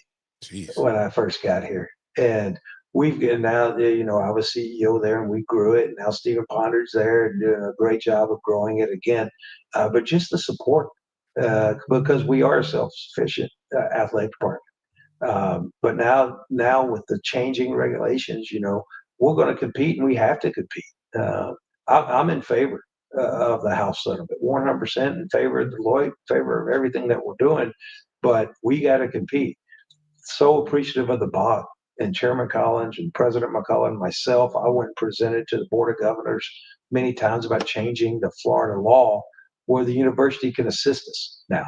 And because we have a large budget and football was always going to be taken care of, because you have to, right? My issue was I've got to take care of all of our other sports. And we fund them to compete for championships. My championship soccer program, softball, volleyball won the ACC, Lincoln baseball. The resources providing them was, in my mind, what was going to be diminished and not able to compete. And we had to go get that passed so we could continue to compete across all levels of our sport programs because we compete championships in everything. So that was what was so important. So joining the boosters at any level, $70 a year makes a difference. We're trying to get up to 20,000 members, and we're at about 16, 17 right now, and we've grown that from 9. Of just getting out and sharing our vision because it pours back into our student athletes. It allows us to provide these winning edge resources to compete at an elite level. So that is the support you can get because we are going to compete at the highest level possible because we are Florida State. And we're not going to shy away from anyone or shy away from anything. And we're going to provide those resources to be aggressive and take risks to be aggressive and getting championships here across all of our sports. President, I joke all the time. I want to win a national championship in every sport. That's our goal. That is our goal. And to do that, we need the resources. I gotta actually meet President McCullough because I rocks with him. He reminds me of a combination between Sandy and TK because most presidents ain't getting no disrespect to Thrasher. I loved President Thrasher as well. But my man was in the crowd. I saw the pictures of him hanging out. I was like, okay, my president gets athletes. Yeah, he's a great partner. We talk about alignment a lot, and it's a buzzword. But it truly is. The alignment between the board of trustees, the president, down to myself, we have the same vision. And, we talk about it. We talk about what's needed to have success and belief in what's needed to have success. And I couldn't ask for anyone better than President McCullough and our current board of trustees because they do understand the value of the athletic department. They understand the value of athletics, and they understand to be successful on the academic and the athletic side and have that holistic opportunity for our students on campus and our student athletes to that experience here on this campus. It's very important to all of us. So understand having a partnership with them is second to none, and I cherish it every day. And so I know you're busy, man. I appreciate you taking this time out to chop it up with me for a little bit, just to talk about athletics. And I'm gonna try to see if we can get Coach Norvell and others on as well. But I gotta leave you with this because, like, every time I see you, who is your tailor? Like right now, I'm going to screenshot this and send this to my tailor and say, I need that jacket. That pattern, that's what I want. So when I saw you at the game on Saturday, that was a good look. Every time I see you, you are dressed to the nines. Like you're looking good. Like like how many suits do you own? And like, is it just like, do you wear this? Cause I ain't never seen you. And the only time I see you have the one to fit, like I think that's your official Florida State athletic director. Not the garnet jacket. Jacket. You bring out the garnet and gold for big games. Yeah, that's the uniform right there. But like, I'm just sitting here like, this man is like sharp. Like what goes into that? What goes into picking a suit for Mr. Alford? It's just something that I firmly believe in, and your appearance needs to always be your best. And it's something my dad taught me when I was little. Set the expectation and impression of yourself And that's just something I've taken to heart my whole life, is to make sure your appearance, something you can control, right? Control the controllables, and your appearance is one of them. And that's something you have in your control. So I've just always felt like, especially in this role, and I represent Florida State, I represent our 500 student athletes, and to represent them, I need to be on par with what is the standard of Florida State University. So just try to look your best, because I understand behind me is those coaches and those student athletes. And for me to represent them, the honor to represent them and this great university, as you know, I need to have a standard upon myself to always look your best. Yes, sir. To quote Coach Norvell, even though he did take a step back and he wore black Air Forces, and again, this is why I call Mike, in the hood culture, black Air Forces mean we coming to kick ass. Sorry about the language, sir. That's why I've tried not to curse around you. But like we coming to rob and kick ass when we got black Air Forces on. But he does say this thing, and it's something that I took and I got it from him. How you do anything is how you do everything. That's right. But I really appreciate you coming on. I am going to take you up on that tour thing. I don't know, just if you tell me a date, I will make my adjustments to it. I really love the fact that, because one of the things that my son's godfather told me at Mandarin, we call it Mandarin University, because he says not all of these kids are going to get the opportunity to play in college. So we want their high school experience to feel like they're in the university. And what it really sounds like is what you're trying to do for Florida State, not just with football, but across the board, is to create a pro experience for the student athletes while they're there. So I think that's awesome. And I think that's it makes, when you look at it like that, everything makes a lot more sense. We are a college that is trying to operate on a pro sports level. Yes, sir. And it's just providing opportunities for young men and women. I mean, there's, like I said, there's not a place in the country where you can come get a top 20 public institution degree, top 20 public institution degree, and then leave with championship rings. You have that opportunity here because we do provide those resources. Thanks to our donors, thanks to our boosters, we can provide those resources for those winning edge opportunities for our student athletes. So I can't thank everyone enough. All right. Money Mike Alford. Appreciate you, sir. And I will see you around Doak soon. You got it, buddy. Go Noles. Yes, sir. All right, guys. Y'all heard it there again. We didn't need to ask anybody else. We just go right to the source. It makes more sense that way. Appreciate everything he does. Again, that was pretty cool interview. It was pretty candid. Like, I love these guys. Like they don't like, I ain't get no canned answer. It was all good, because I know I was shooting things off the hip. This wasn't scripted. Like, he did not get any. I didn't know what I was asking, so he did not get anything else. He just got straight those things. So I want to see that VR room. Oh, well, listen, we're going. Like, the only thing he put it. It's on wax, dog. Yeah, I will blast the hell out of him if he doesn't let me go see that VR room. I want to go out and start checking things. I want to start making checks. I want to play the new Madden. Oh, yeah, if you can do that, you can play the video games. That's the new game right there. Yeah. That's the next evolution. Man, again, it was awesome, because, again, a lot of those things I didn't know about. I haven't heard anybody say that. Right. I think, was it Cam Ward who was doing some of the VR stuff last year or something like that? Somebody was. No, I think that's a training thing that you can do. Like, they have that. Denny has it with 6 ports. But this is like literally for everybody. Like, which is kind of cool. Plays. So yeah, like, I'm like, shoot, I don't want to watch no film, but now I want to watch film. All right, well, let's get the show back started. Jaden, what we got, man? Let's go. While Jaden's doing that, make sure if you want tickets, MFCK, at the end of the show, we will do our drawing for 2 tickets to Florida State's home game against East Texas A&M State. Some duck, but it's still going to get crowded. You heard it, man. Even the duck games are getting sold out. So that means the Alabama game did a lot for us.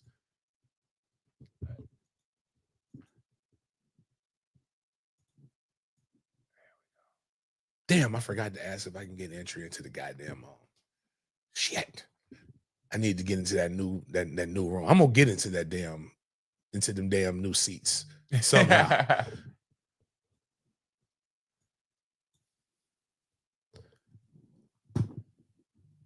He has actually tied Coach Saban for the amount of unranked losses in their Alabama coaching career. But Nick Saban has played 235 games compared to DeBoer's 14, and they both are tied with 4 unranked losses during this time. So wanted to share this with you guys. If we got any Alabama fans here in the chat, sorry to post this, but man, James, 14 games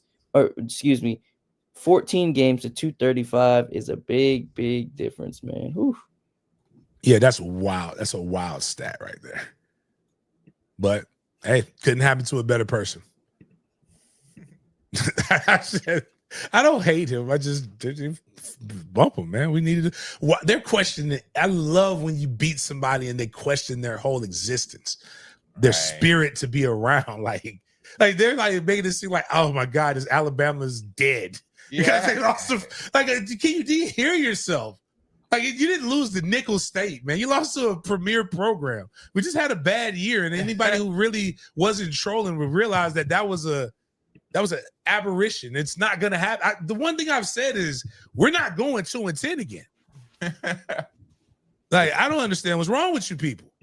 It's condescending. Yeah, like it's like a backhanded ass compliment. You beat LSU loses to Clemson. And everybody's like, nobody says Clemson is dead. Just happens. LSU lost to Duke Clemson lost to Duke a couple years ago. Nobody said, oh, well, there goes Clemson's program. Florida State has one bad year, and this happens. That's why we paid Money Mike. Got to give not Money Mike, excuse me. Money Mike's what we had on. White Mike. Also, y'all heard my athletic director. That's how I talk for real. Oh, you're gonna call the white, right? Yeah, I'm trying to. You don't think he's heard that from me before? Actually, I spiced it up a little bit. Miguel Blanco. I like that better. But Mike, Coach Norvell that's Mike. But nah, it's just anyways. Yeah.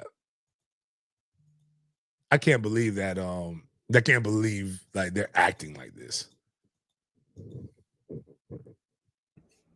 Now we are at our NFL section for today. Excuse me.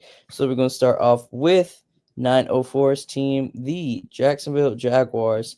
The Week 1 depth chart is officially official for their matchup against the Carolina Panthers. So let's take a look at it. First things first, we're going to go straight up to the top. So as of September 2nd, 2025, Travis Hunter is listed as a starting wide receiver on this depth chart. You see his name is right there next to the wide receiver marker with his jersey number 12 as well. So in that left tackle role, you have Walker Little, left guard Ezra Cleveland, center Robert Hainsey. Then you have Patrick McCarry, Anton Harrison, Brenton Strange, Johnny Munt, Trevor Lawrence, ETN, Brian Thomas Jr., and De'Ami Brown as well. Tank Bigsby is going to be switching from that first to second string with ETN, denoted with that or right there as well. And then looking at the other or, we're going to transition to the linebacker group with Devin Lloyd or Ventrell Miller right there as well. Then on the defensive side, on the ball, the starters, you got Devon Hamilton, Air Armstead, Josh Hines-Allen, Travon Walker, Oluken, Devin Lloyd, Dennis Gardeck, Tyson Campbell, Jordan Lewis, Eric Murray, Andrew Wingard as well. But, James, what I wanted to mention to you is that Travis Hunter is listed as a starting wide receiver, and he's also listed as a second string cornerback right next to Jordan Lewis right there as well. So, James, seems like he is going to be getting majority, or it looks like he's going to be getting a majority of his snaps on that offensive side of the ball, courtesy of this depth chart right here. So, James, what are you thinking of this official squad right here for the Jacksonville Jaguars as we head to face Carolina? I think this is a squad good enough to beat Carolina. I think everything dictates upon how Trevor Lawrence plays. As long as Trevor Lawrence plays within within the scheme and the system, he's going to be fine. We pre-recorded our pregame show for the opening kickoff for the Jaguars against the Panthers this Sunday at 1 p.m. in Everbank Stadium, and I'll be doing my post game. And I actually believe that I said something. I do think that the Jags could sneak away and win the AFC South. And the reason why I believe that is because the Texans haven't done anything to exponentially get themselves better. In fact, they traded off one of their wide receivers. Probably shouldn't have done that. The Colts have gotten worse. The Titans, I have no idea what's going on with Cam Ward, but we'll see. I think it's going to be difficult. I think it's going to have some growing pains. But I still believe it's a two-team race for the AFC South, and the Jags have to do this by winning the gimme games.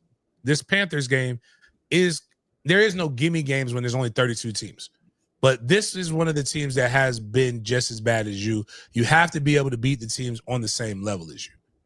And Travis Hunter being on both, I think Travis Hunter comes and gives you some reprieve in slot situations when they go 3 wide on passing downs. He's right where he needs to be at. But I do believe he's going to be more effective on the offensive side of the ball, seeing as he's so petite. And he's got to be able to do that. But if they can't beat the Panthers, a lot of things can change, but these are the games that you feel like you got to walk away with. And I think this is a game that they should be able to walk away with. In particular, I think the defense is on paper, the defense is better than what they give credit for, especially when they made that trade coming out of New Orleans. That trade is referencing defensive tackle or nose tackle, Kalen Saunders Sr. from the Saints. Just wanted to let you guys know the official depth chart for this week 1 matchup. And then we have some news from a former Jaguar as well. So former Jaguar wide receiver Gabe Davis has signed to the practice squad of the Buffalo Bills. He's going back to his former team, but he's going to be on that practice squad as well. And then the Jaguars actually announced the team captains for 2025. Let's take a look at these 6 players who made the list. So you got the punter, Logan Cook. Then you have the offensive lineman, Robert Hansey. Quarterback, Trevor Lawrence. Defensive end, Josh Hines-Allen. Then you have linebacker, Mr. Olukan. And then you have cornerback, Jordan Lewis. And these are your 6 captains for your Jaguars team. James, what are your thoughts on the captain situations for each team? Do you think it should be one player from each of the teams, special teams, offense, defense, or each side of the ball, or multiple people from multiple sides of the ball? What are your thoughts on how teams should pick the captains? I think it should just be 3: special teams captain, offensive captain, and a defensive captain. I think all of this other shit is just like we're making people like we got way too many like what is it, the awards and shit that they give people? Like, nah, man. Like just 3 captains. That's all you need. That's all you need. I see. A lot of people held that idea, James. Just wanted to get your opinion on it. Speaking of ideas that you hold, one of the ideas you kept relaying to AD, Michael Alford, is that the fullback is the key to the games, it's key to success. And it looks like Jerry Jones is trying to copy your train of thought because Cowboys fullback Hunter Luck has agreed to a 2-year, $7.5 million extension that keeps him in Dallas through 2027. He is now the 3rd highest paid fullback by average annual salary, even though Jerry ended up trading away Michael Parsons. He knows deep down inside that gotta sign that fullback. So just wanted to add this, put this in the show notes for any Cowboys fans, but more specifically for any fullback fans out there as well. So shout out to Hunter for becoming the 3rd highest paid fullback by average annual salary. You're not gonna get me to like you, Gerald, but I do like the fullback. Good job. Good signing. That might mean that the Cowboys aren't lost. So I gotta text my cousin Kenny, be like, hey man, y'all getting real serious about life over there. I thought y'all were an unserious franchise getting rid of Michael Parsons. But when you signed a fullback, it changed my mind. For sure. Speaking of teams with a fullback, the Ravens were known to have fullbacks on their roster to block, run, and do some damage. And specifically, when we're talking about the Ravens, they have revamp their food menu for the M&T Bank Stadium. So let's take a look at exactly what we're talking about. So they have 11 items under $5, and this is called the Flock Friendly Fare. So these items consist of a barbecue chicken sandwich for $4.99, nachos for $4.49, hot dog for $3.49, a pretzel for $1.99, French fries for $3.49, peanuts $3.49, Blackbird chips $2.49, popcorn $1.99, 12-ounce beer $4.99, 24-ounce soda $3.99, and a water is $3.49. So they actually put this as an infographic as well on their X account, saying that you can feed a family of 4 for less than $10 a person if you get 4 hot dogs, 2 popcorns, 2 pretzel bites, 2 waters, and 2 beers as well. So they got some statistics regarding the prices in the region. Oh, that's a sample order. Okay. Like, all right. I thought that was like a combo. I'm like, it's 4 people though. Like, what if I got kids? What if I don't drink beer? Like, what am I gonna drink? But nah, I get it. That's a pretty good deal. Shit, that's a good for me. That's a me deal right there. For real.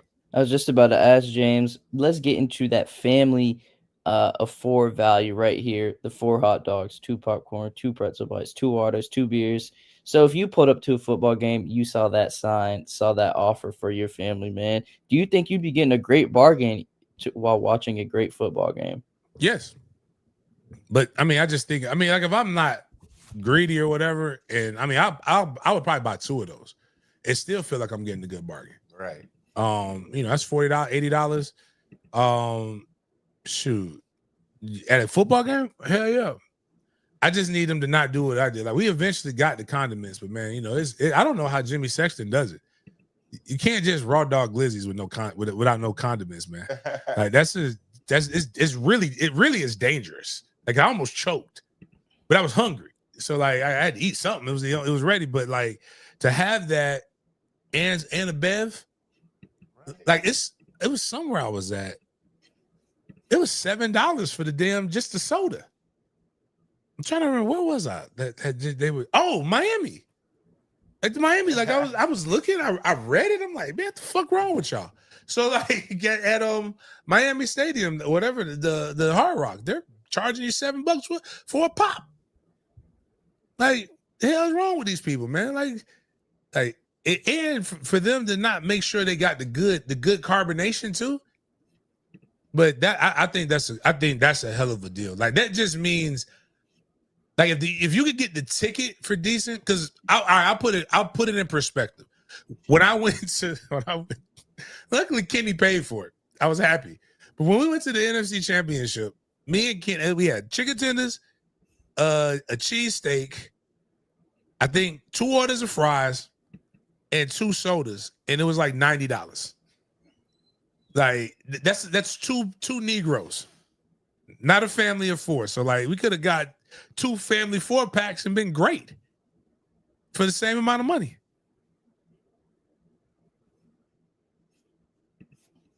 Facts. We love a good deal. And shout out to M&T Bank Stadium for looking out for the fans who's trying to enjoy a quick bite during the football game. Speaking of football game, James, week 1 is here, and we got the matchup slate for you right here, guys. So these are the games that will kick off week 1 of the NFL regular season. So tomorrow, tomorrow. So wait a minute, before we say that, if you're colored, go to the community section of the YouTube. Matter of fact, if you're not and you're listening to Twitter, go to the YouTube. Subscribe. Consider becoming a member. Or you can hit me up on the side with a Cash App, or you can go make a donation at the mftkfoundation.com. You send me that, I'll let you get it. But we have the Pigskin Pick'em. Don't lose the Pigskin Pick'em by already being down 1 point. Go ahead, get the Pigskin Pick'em so you can win $50. If you win the most games. And we have the college football Pick'em as well. So matter of fact, I'm about to go do mine now. I'm glad you brought that up, that it's a Thursday, Jaden. Of course. Happy to do that. And yes, Thursday's game at 8:20 p.m. will consist of America's team, the Dallas Cowboys, versus the Super Bowl champion Philadelphia Eagles. Then on Friday, you got the Kansas City Chiefs playing the LA Chargers in Brazil. Then you got the Buccaneers facing off against the Falcons, Bengals, Browns, Dolphins, Colts, Panthers, Jags, Raiders, Pats. Then you got the Cardinals, Saints. Then you have the Steelers, Jets, Giants, Commanders, Titans, Broncos, Niners, Seahawks, Lions, Packers, Texans, Rams, Ravens, and the Bills. And lastly, on the Monday night game, you got the Vikings versus the Chicago Bears. So James, week 1 is here. From this list of teams right here, who would you take to win these sets of games, man?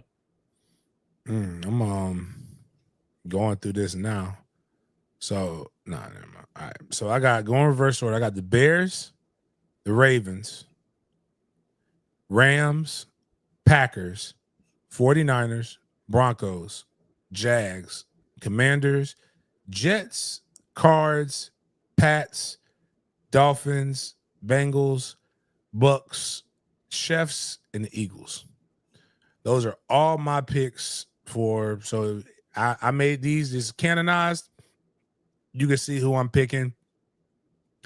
Become a colored, and you can get into Pigskin, pick them, and try to win $50 from me. I'm going for that money this week because I'm broke because I'm giving Grant my last $50 until next week. So shout out. By the way, Fitz is the kicker. Didn't Fitz get it? Yes, Fitz is on the squad. Mm-hmm. Yeah, tits for Fitz. Shout out. Yep, Fitz made the squad, and I think Sheena Quick actually broke there. Shout out to her. She'll be here. Her and Vashti will both be here. Nice.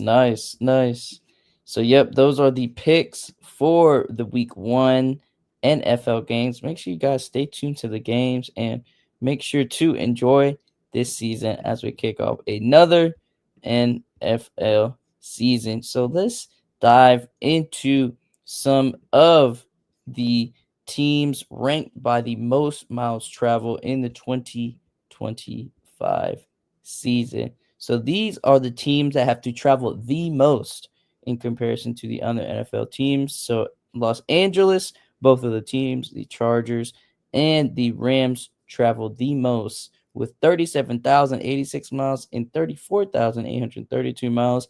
The Seahawks come in third place, having to travel 31,302 miles. And the Jaguars, James, ended up cracking the top 5 by traveling 29,006 miles, coming right before San Francisco, who has to travel 28,363 miles.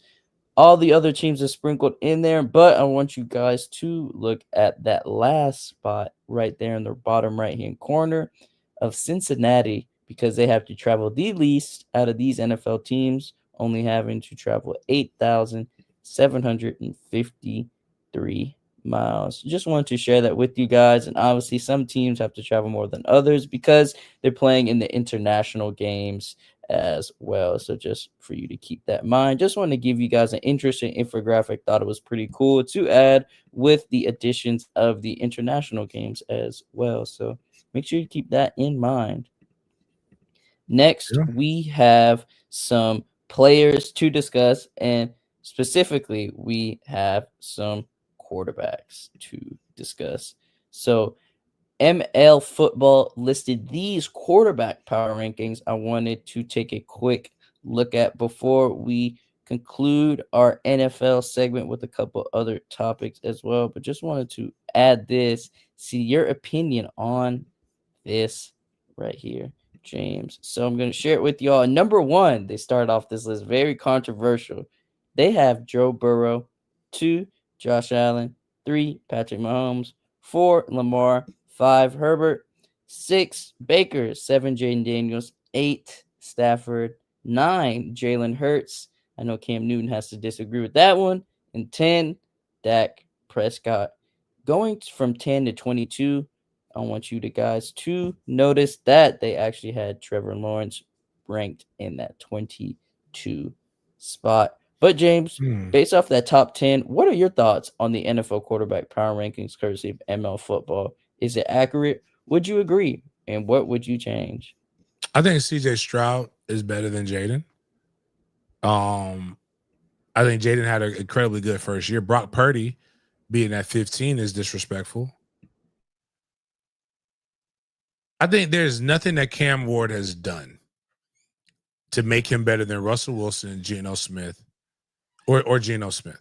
You can put him in front of those other guys, but I think that's disrespectful right there. Aaron Rodgers, until proven otherwise, Aaron Rodgers is a top 10 quarterback talent. He's still really, really good. I think 15, 16, and 17 are better than 7, 8, 9, and 10. What about Drake May at 13? I think Drake May at 13 is crazy. There's not like, and I also think Joe Burrow at 1 is crazy. Josh Allen, Patrick Mahomes, Lamar Jackson, whatever order you decide to put, those are your top 3 quarterbacks in the NFL. To be honest with you, Patrick Mahomes should be number 1 based upon that he is the Tom Brady of this generation. He's won the most. He's been there. He's been the most consistent. Put it like this. It's why I believe Aaron Rodgers on your roster gives you a chance to win. Is that fair to say? Patrick Mahomes, like, you can take whatever wide receiver you want to take away from the Kansas City Chiefs. Patrick Mahomes is the reason why the Kansas City Chiefs are good. Now, Baker Mayfield had a really, really good year. 6 is, I think Baker and Jaden are us just feeling like these guys had a good year, and we're like really resetting things. Matthew Stafford and Jared Goff, I think, are consistent. I think Jared Goff might be a top 10 quarterback. Herbert is Phillip Rivers of this generation. Like, he's just consistent, but we don't know how good or bad he is, in my opinion.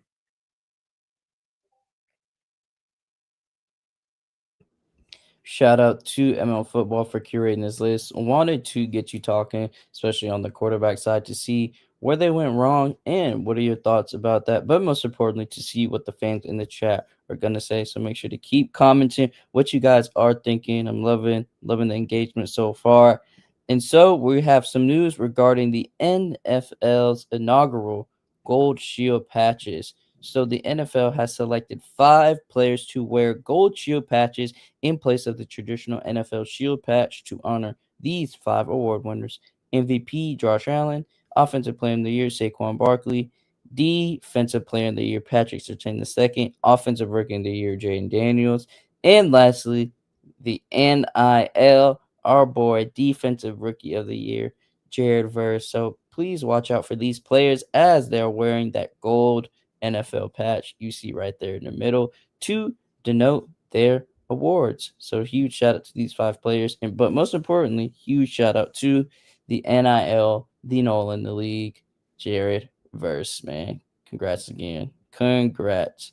Speaking of awards, James, since we're about to start off this new NFL football season, I wanted you to predict the awards for this upcoming season. ML Football already put their predictions in. They use these names, but I'm sure you'll probably use some different ones as well. So I wanted to hear your thoughts and your opinions on who you think would win these awards. So we're going to start out with the heavy hitter first. MVP. Who do you think is going to be that MVP for this year, man?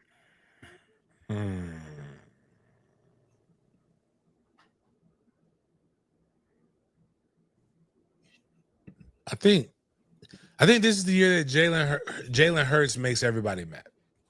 Like, not mad, or like he's gonna make Cam Newton eat crow. I like what I agree with what Cam said. I don't think it was as egregious as what other people are trying to make it, but I get it.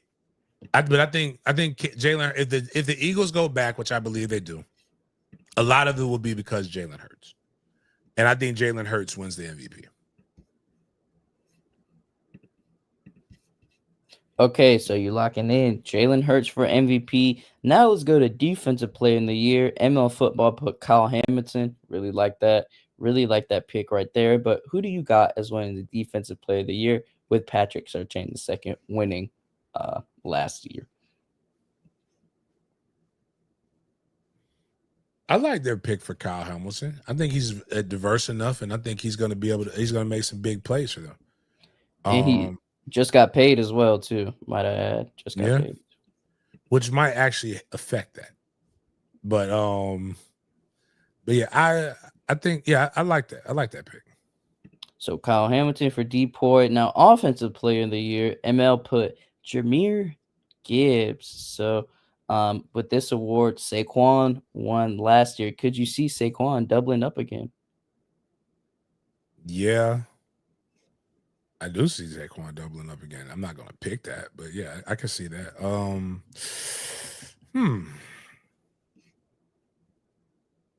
Who would I think?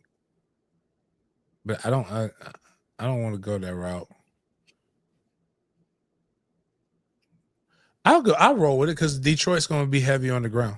So I'll roll with that. I like that pick. I'll agree with them. So Jahmyr Gibbs for your Offensive Player in the Year, but let's look at the Offensive Rookie of the Year. They put T-Mac Tetairoa McMillan out of North Carolina. But who would you pick as your Offensive Rookie of the Year? Wide receiver from Tampa. And that's not, they don't got Ngibba. No, that's not even Ngibba. I know you're talking about the Ohio State guy that they just got. Mm-hmm. Emeka Egbuka. There we go. Okay. I like that pick, Miles, because he actually has a guy on the other side of him that they have to account for it. That just keeps getting 1,000-yard seasons. Right. The only person that Tetris has on the other side of him is our favorite new potential podcaster that we won't understand, but it doesn't mean he's a good football player. Like, he doesn't do routes very well. I mean, he's a handsome chocolate man. I mean, pause, but like no homo, but you know, it's the only thing he got going for him right now. The football part is not very great. But I tell you what, when I listen to him describe ingredients in a pasta, hell yeah, because I don't know what the fuck he sound like Boomhauer. I'm gonna go with a young man who just got blessed a couple weeks ago with bringing in a baby that he said he cursed the baby because he said the baby looked just like me, and that's terrifying because while he is a really, really good football player, he really does look like a blackface character. And I'm gonna go with Travis Hunter. And here's the reason why. The same reason he won the Heisman Trophy, the same reason he did a lot of other stuff. I can see a world where Travis Hunter has 600 to 800 yards receiving, and he has 8 to 10 touchdowns. And if he's able to do that and play DB, they will give him. He will get either he will get Rookie of the Year or he would definitely get Offensive Rookie of the Year. Speaking of Rookies of the Years, James, our second to last one we're going to do is the Defensive Rookie of. I can tell you who's not getting that shit. Abdul Carter. That man got his. It's one thing to get everybody get got, but very few people get got on the same play by two different people. That was disdain. It was. I'm trying to figure out I wanted Abdul Carter. You have Jalen Walker. That could be a potential candidate as well. Hey, you may have AZ on that list, man. Continues to do his thing from the Jets, but goes Shamar Stewart from the Bengals as well. I don't know. Got some names on that list. Yeah. I mean, Shamar not having a conditioning and being able to learn. I don't think he'll be on that, but I'll go with Jalen. Okay, so you got Jalen Walker as well, and then lastly we'll do the Comeback Player of the Year. ML Football put Aiden Hutchinson, but I think everybody he's healthy right now all the way. I believe so. Yes, from the clips I saw of him rehabbing and stuff like that, I think he is all set to go. But I will double check it for you right here in a second.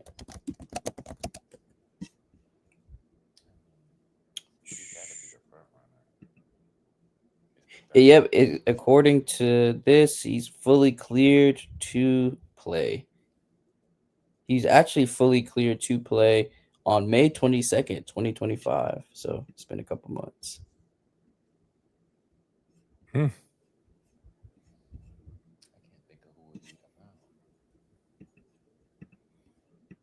out. Nah, I mean, there's nobody else who's had like a real. The only way that he can get beat out is if our guy Teddy Bridgewater has to start and play for the Bucks, and then he would get it. But oh, that's right. That would be a great story. Yeah, that would be a better story.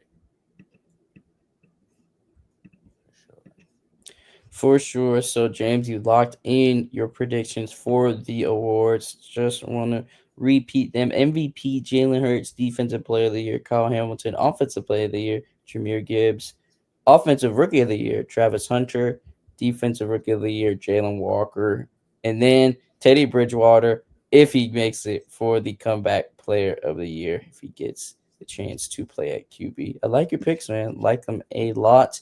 And that is a perfect segue to our Big Games BS section, where we bring the scope of the conversation outside of the typical football world. Wanted to start off with our food segment, BS or busting, where James has to pick if a food item is BS or busting. But before I show my video, he has some snacks he wants to try.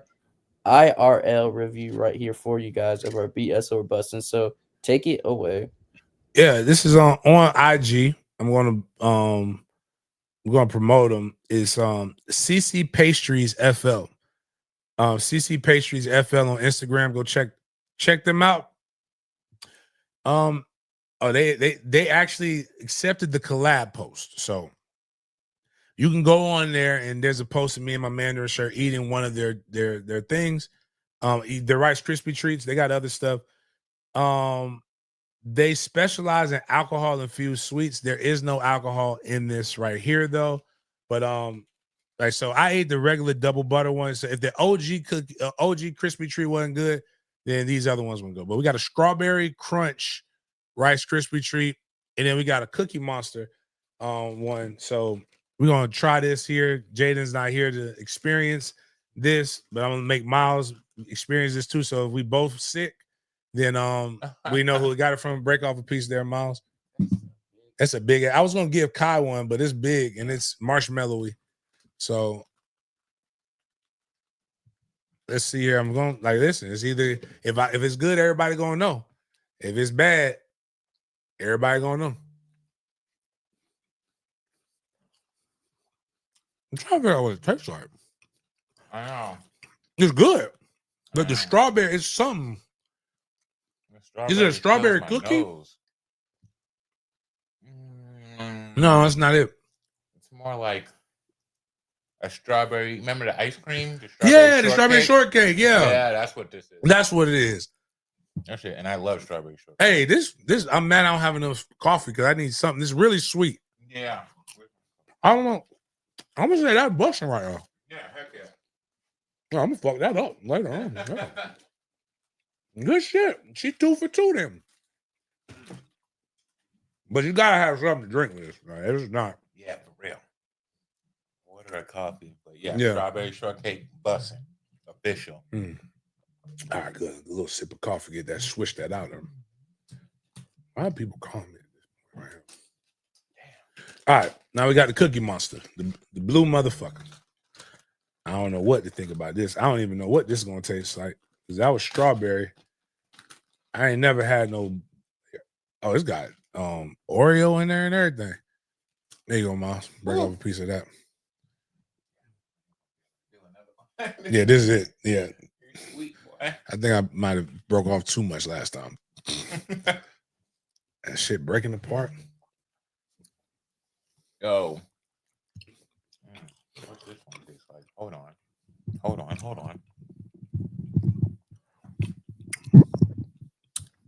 The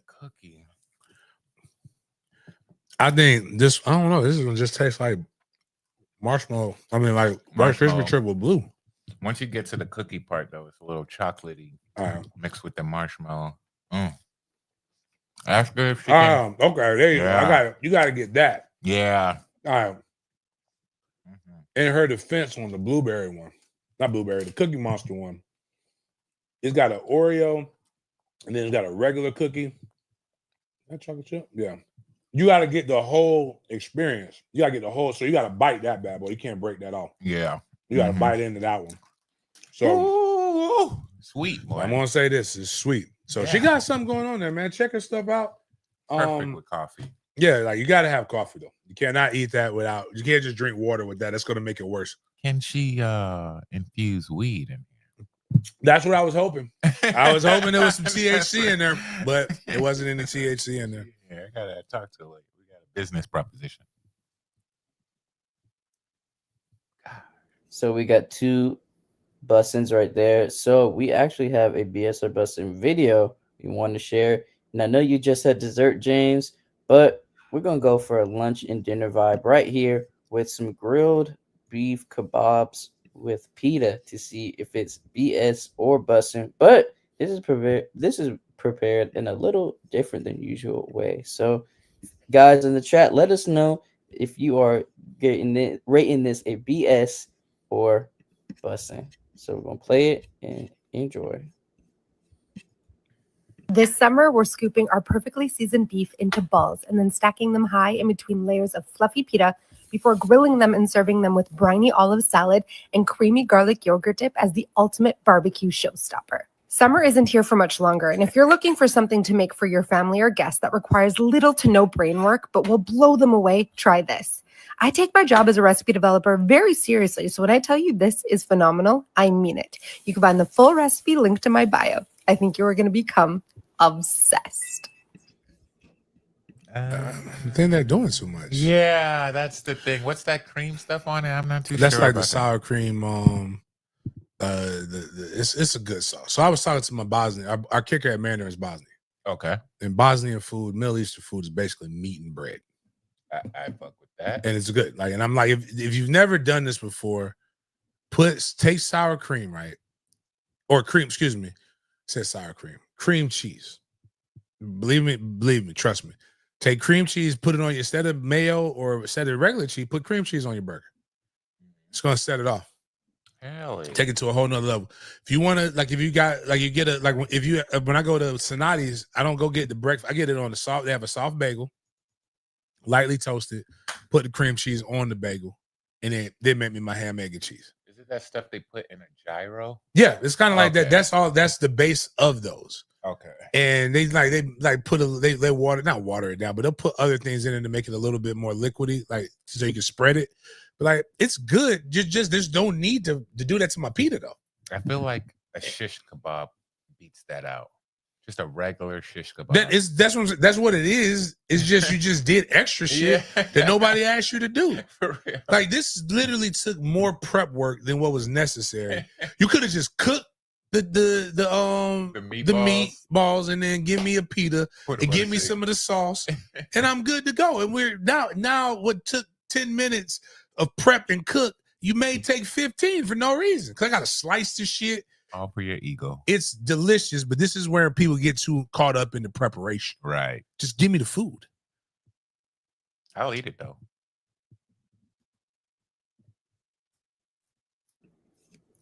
So we have some basketball news to discuss, and we got some misappropriated funds, man. So Pablo Torre decided to get into his investigative journalism bag and reveal this story revolving Kawhi Leonard and Steve Ballmer, the owner of the Clippers.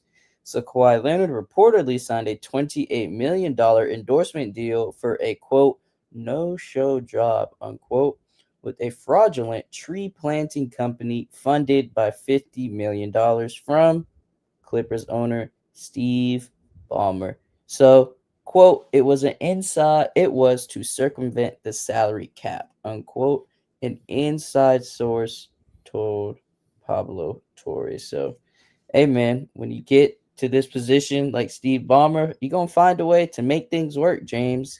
And he found a way to make it work, but Pablo Torre decided to reveal the blinds and curtains of this quote-unquote fraudulent quote-unquote deal with Kawhi and the Clippers as well. Like $28 million deal for a tree cutting company is just wild. I mean, when you really think, like, I mean, that's like a lot. They're Like, supposed to reduce your carbon footprint, is what they're supposed to be. Oh, okay. Cause I'm gonna say, damn, dog. Like that's. I need my trees cut now, but if they got $28 million, that means that's out of my price range. You ain't cutting my palm trees if you got. And Kawhi Leonard's not necessarily the guy that I want. Like selling me something because he had no emotion. It's remember so, that? It's just like it's so funny because all the other celebrities on board with it have to do these like Robert Downey Jr. does a full commercial for this thing, and Kawhi Leonard doesn't have to do a thing because we know the reason. I mean, I personally think you should never tell somebody how to spend their money. Facts. If he wants to spend it, like some people buy pussy, and he buys black people that are really, really tall and can hoop. It works out. It works out. Everybody's happy, man. I wonder if Kawhi even really knows what's going on. He just seems so. If he wants to play dumb, he can definitely do that. He definitely could be. What was it? Usual Suspects. He could definitely be Kaiser Sosa. Yeah. Kaiser Sosa is hilarious with that laugh. Walking away from the like that's just the wildest thing. Like we talk about Bill Belichick's face. His face is like that's the happiest his face has ever looked in that clip. You got it. I mean that thing.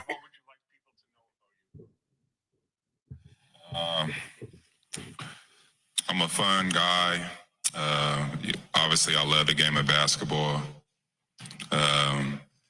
I mean, there's just more questions you have to ask me in order for me to tell you about myself. I just can't give you a whole spiel. I don't even know where you're sitting at. Yo, like he scares the shit out of me. So one, the crazy thing about being a celebrity, right, is that you don't have to have any game. Facts. He's Kawhi Leonard. God gave him a lot of stuff. Like he made him tall, made him dark skinned, made him rich. Every woman, like 95% of women are going to want Kawhi Leonard. You could say in a comment, I don't like him, but Kawhi Leonard comes to you and says, I want to date you. You're going to date him more than likely. If nothing else, have fun. Get a couple chicken biscuits out of him. Like you're going to pay for a good date. You can afford that shit that everybody says they want. But imagine dating that, like going on a first date. Tell me about yourself. And that's literally how he describes himself. If he didn't have money, if he wasn't an NBA player, I would think he was a serial killer. Yeah, I would for sure think he's killing me. That laugh would end everything. Yeah. That man is going to murder. Yeah, like he's going to murder you. Like you got to get away from this. The signs were there. Like, but women will see that because he's rich. All the red flags are there that Kawhi Leonard is crazy. He's a psychopath. They'll ignore it. But they're going to ignore all of those things because of all of the reasons why I just said.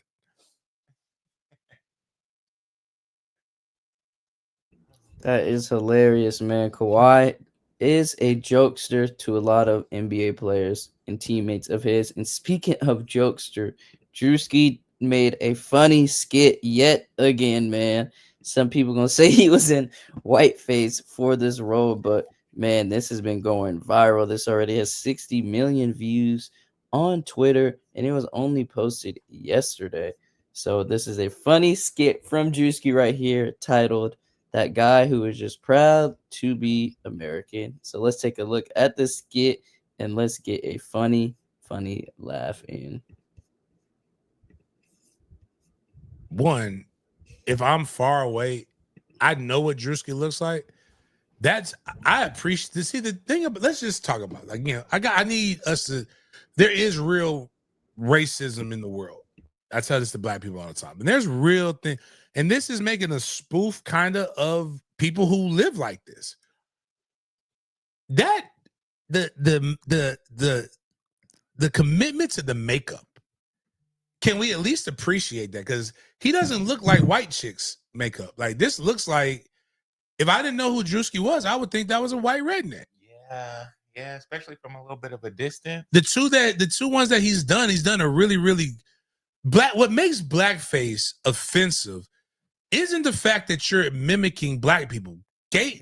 Nobody mimics a black woman better than a gay white man.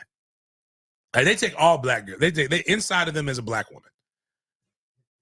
They don't, but blackface, you literally over exaggerate the features in which people pick on. And then, so for example, nobody is mad at Robert. There's places where blackface was done white, right? Everybody loves Robert Downey Jr. in Tropic Thunder. He actually acted like a well-respected country, well, not country, because he wasn't even country, Cajun black man. Or what do you call it? Not Cajun. Cajun is white. What do we call it? Creole black man from Louisiana. I love every moment of that, especially when he slaps the dude for saying the N-word. Slaps the black guy for saying the N-word. Like, we gotta stop pretending like we don't know we don't see the difference, man. There's nothing that Drewski's doing that's gonna make you. This further makes me believe white people are stupid. We all know a white guy like this. But go ahead and play it. I saw it. I thought it was good. I wasn't sure it was Drewski at first.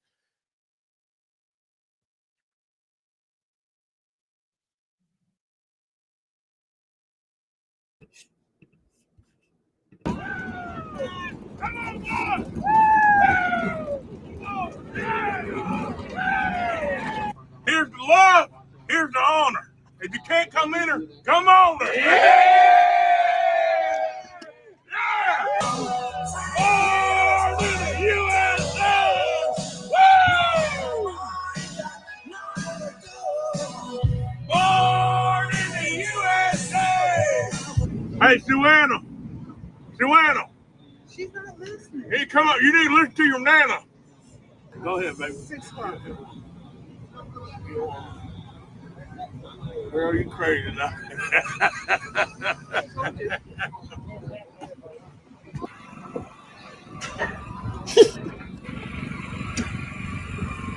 That's hilarious. Hey, me, Ma.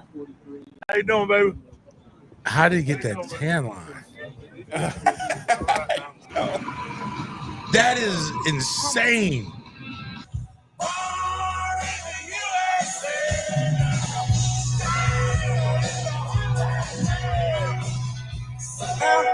Hey, you lost, boy?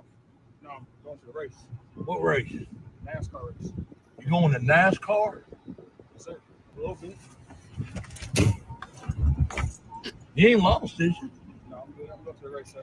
Sure about that? I want to know who did the makeup. Find something safe to do, boy. Yeah. If liquor don't kill us, pussy must. Some of these fans I have heard people say that it is kind of funny to hear them.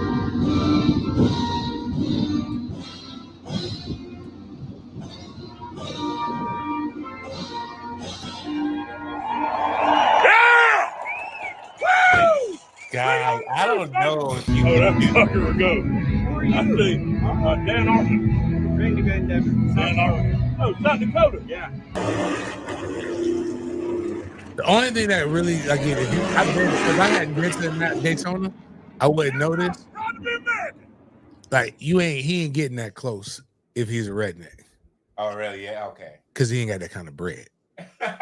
The people that like, they ain't getting, like, you gotta have, like, because that's where we were, Jaden, that's where we were sitting at, basically. Remember when when did we go in? Was it in February after the Super Bowl? Mm-hmm. No, you gotta be invited. Or you gotta have bread like that. Like, people don't realize NASCAR is not cheap. I just don't understand how he's built like that. He is built like a redneck. How did water got on him?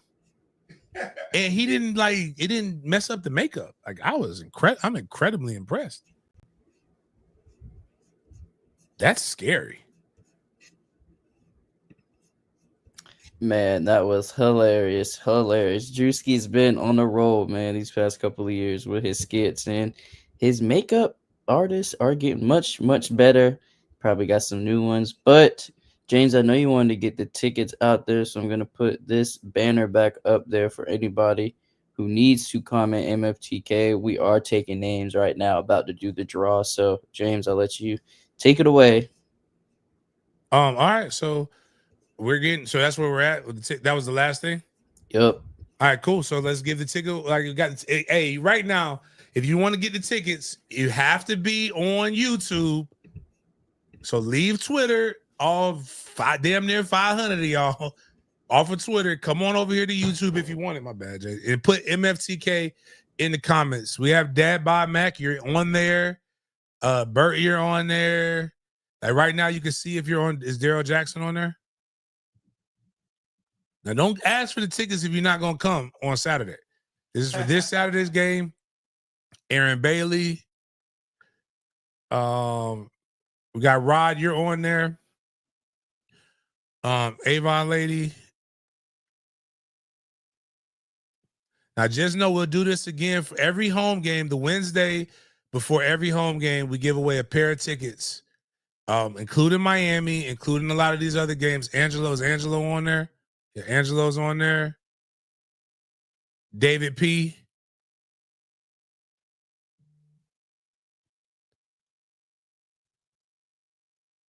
So we'll keep going. We got 50 seconds that will allow to. So we'll keep going for 50 seconds, and then because I'll hit us to that show. We had that special guest. Ramon is on here. You're already on there.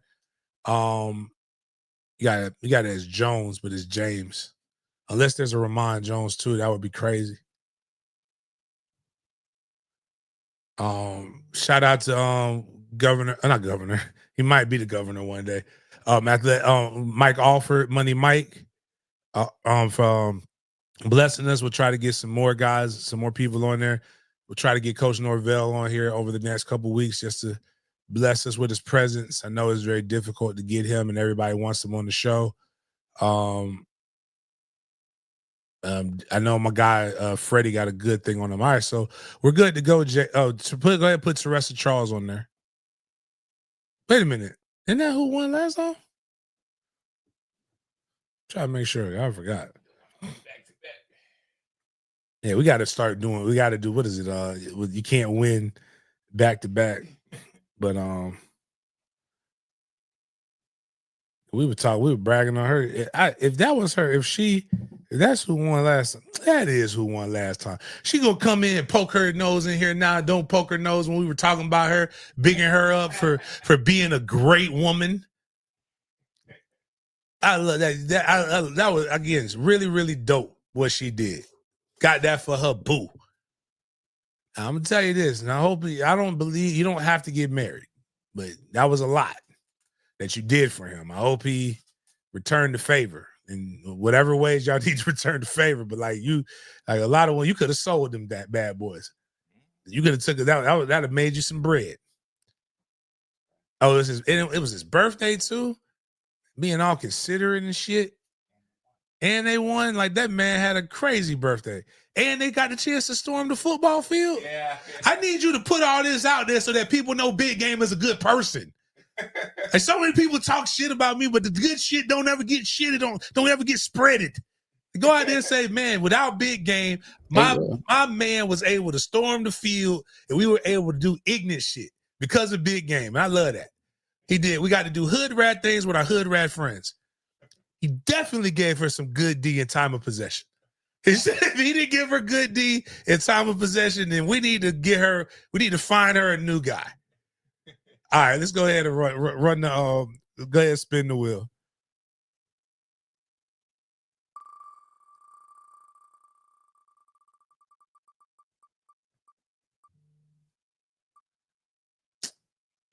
Why is Grant in this? Hold on. All right, Grant, I need you to respond. Grant plays in the band. Who are you going to give? Who's going to use these tickets, Grant? You can't get $50 and free tickets, dog. Like what's going on here? Grant, I need you to talk right now because who the hell, who's getting these tickets, man? Like, you already got free season tickets, or for the home games. I think earlier he typed hashtag MFTK, and I guess I use that as a submission. All right, okay, fair enough. Grant says he'll give it to mom and dad. All right, so Grant won the tickets. Shout out to my guy Grant for winning the tickets. He's gonna give it to mom and dad. That's okay. That's acceptable. We'll go with that as well. Man, appreciate everybody for coming here on this Wednesday. Make sure you guys hype it up. We will cut we will cut the Money Mike offer segment out, and we will repost it live for you guys to be able to listen to and check that out.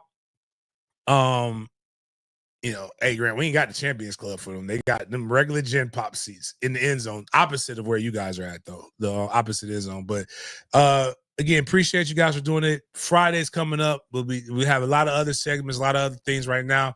Trying to make sure that Mandarin game gets streamed this Friday against Sandalwood. Check out mandarinuniversity.com for more updates when it comes to that, as well as this channel for the streaming or the Recruit app.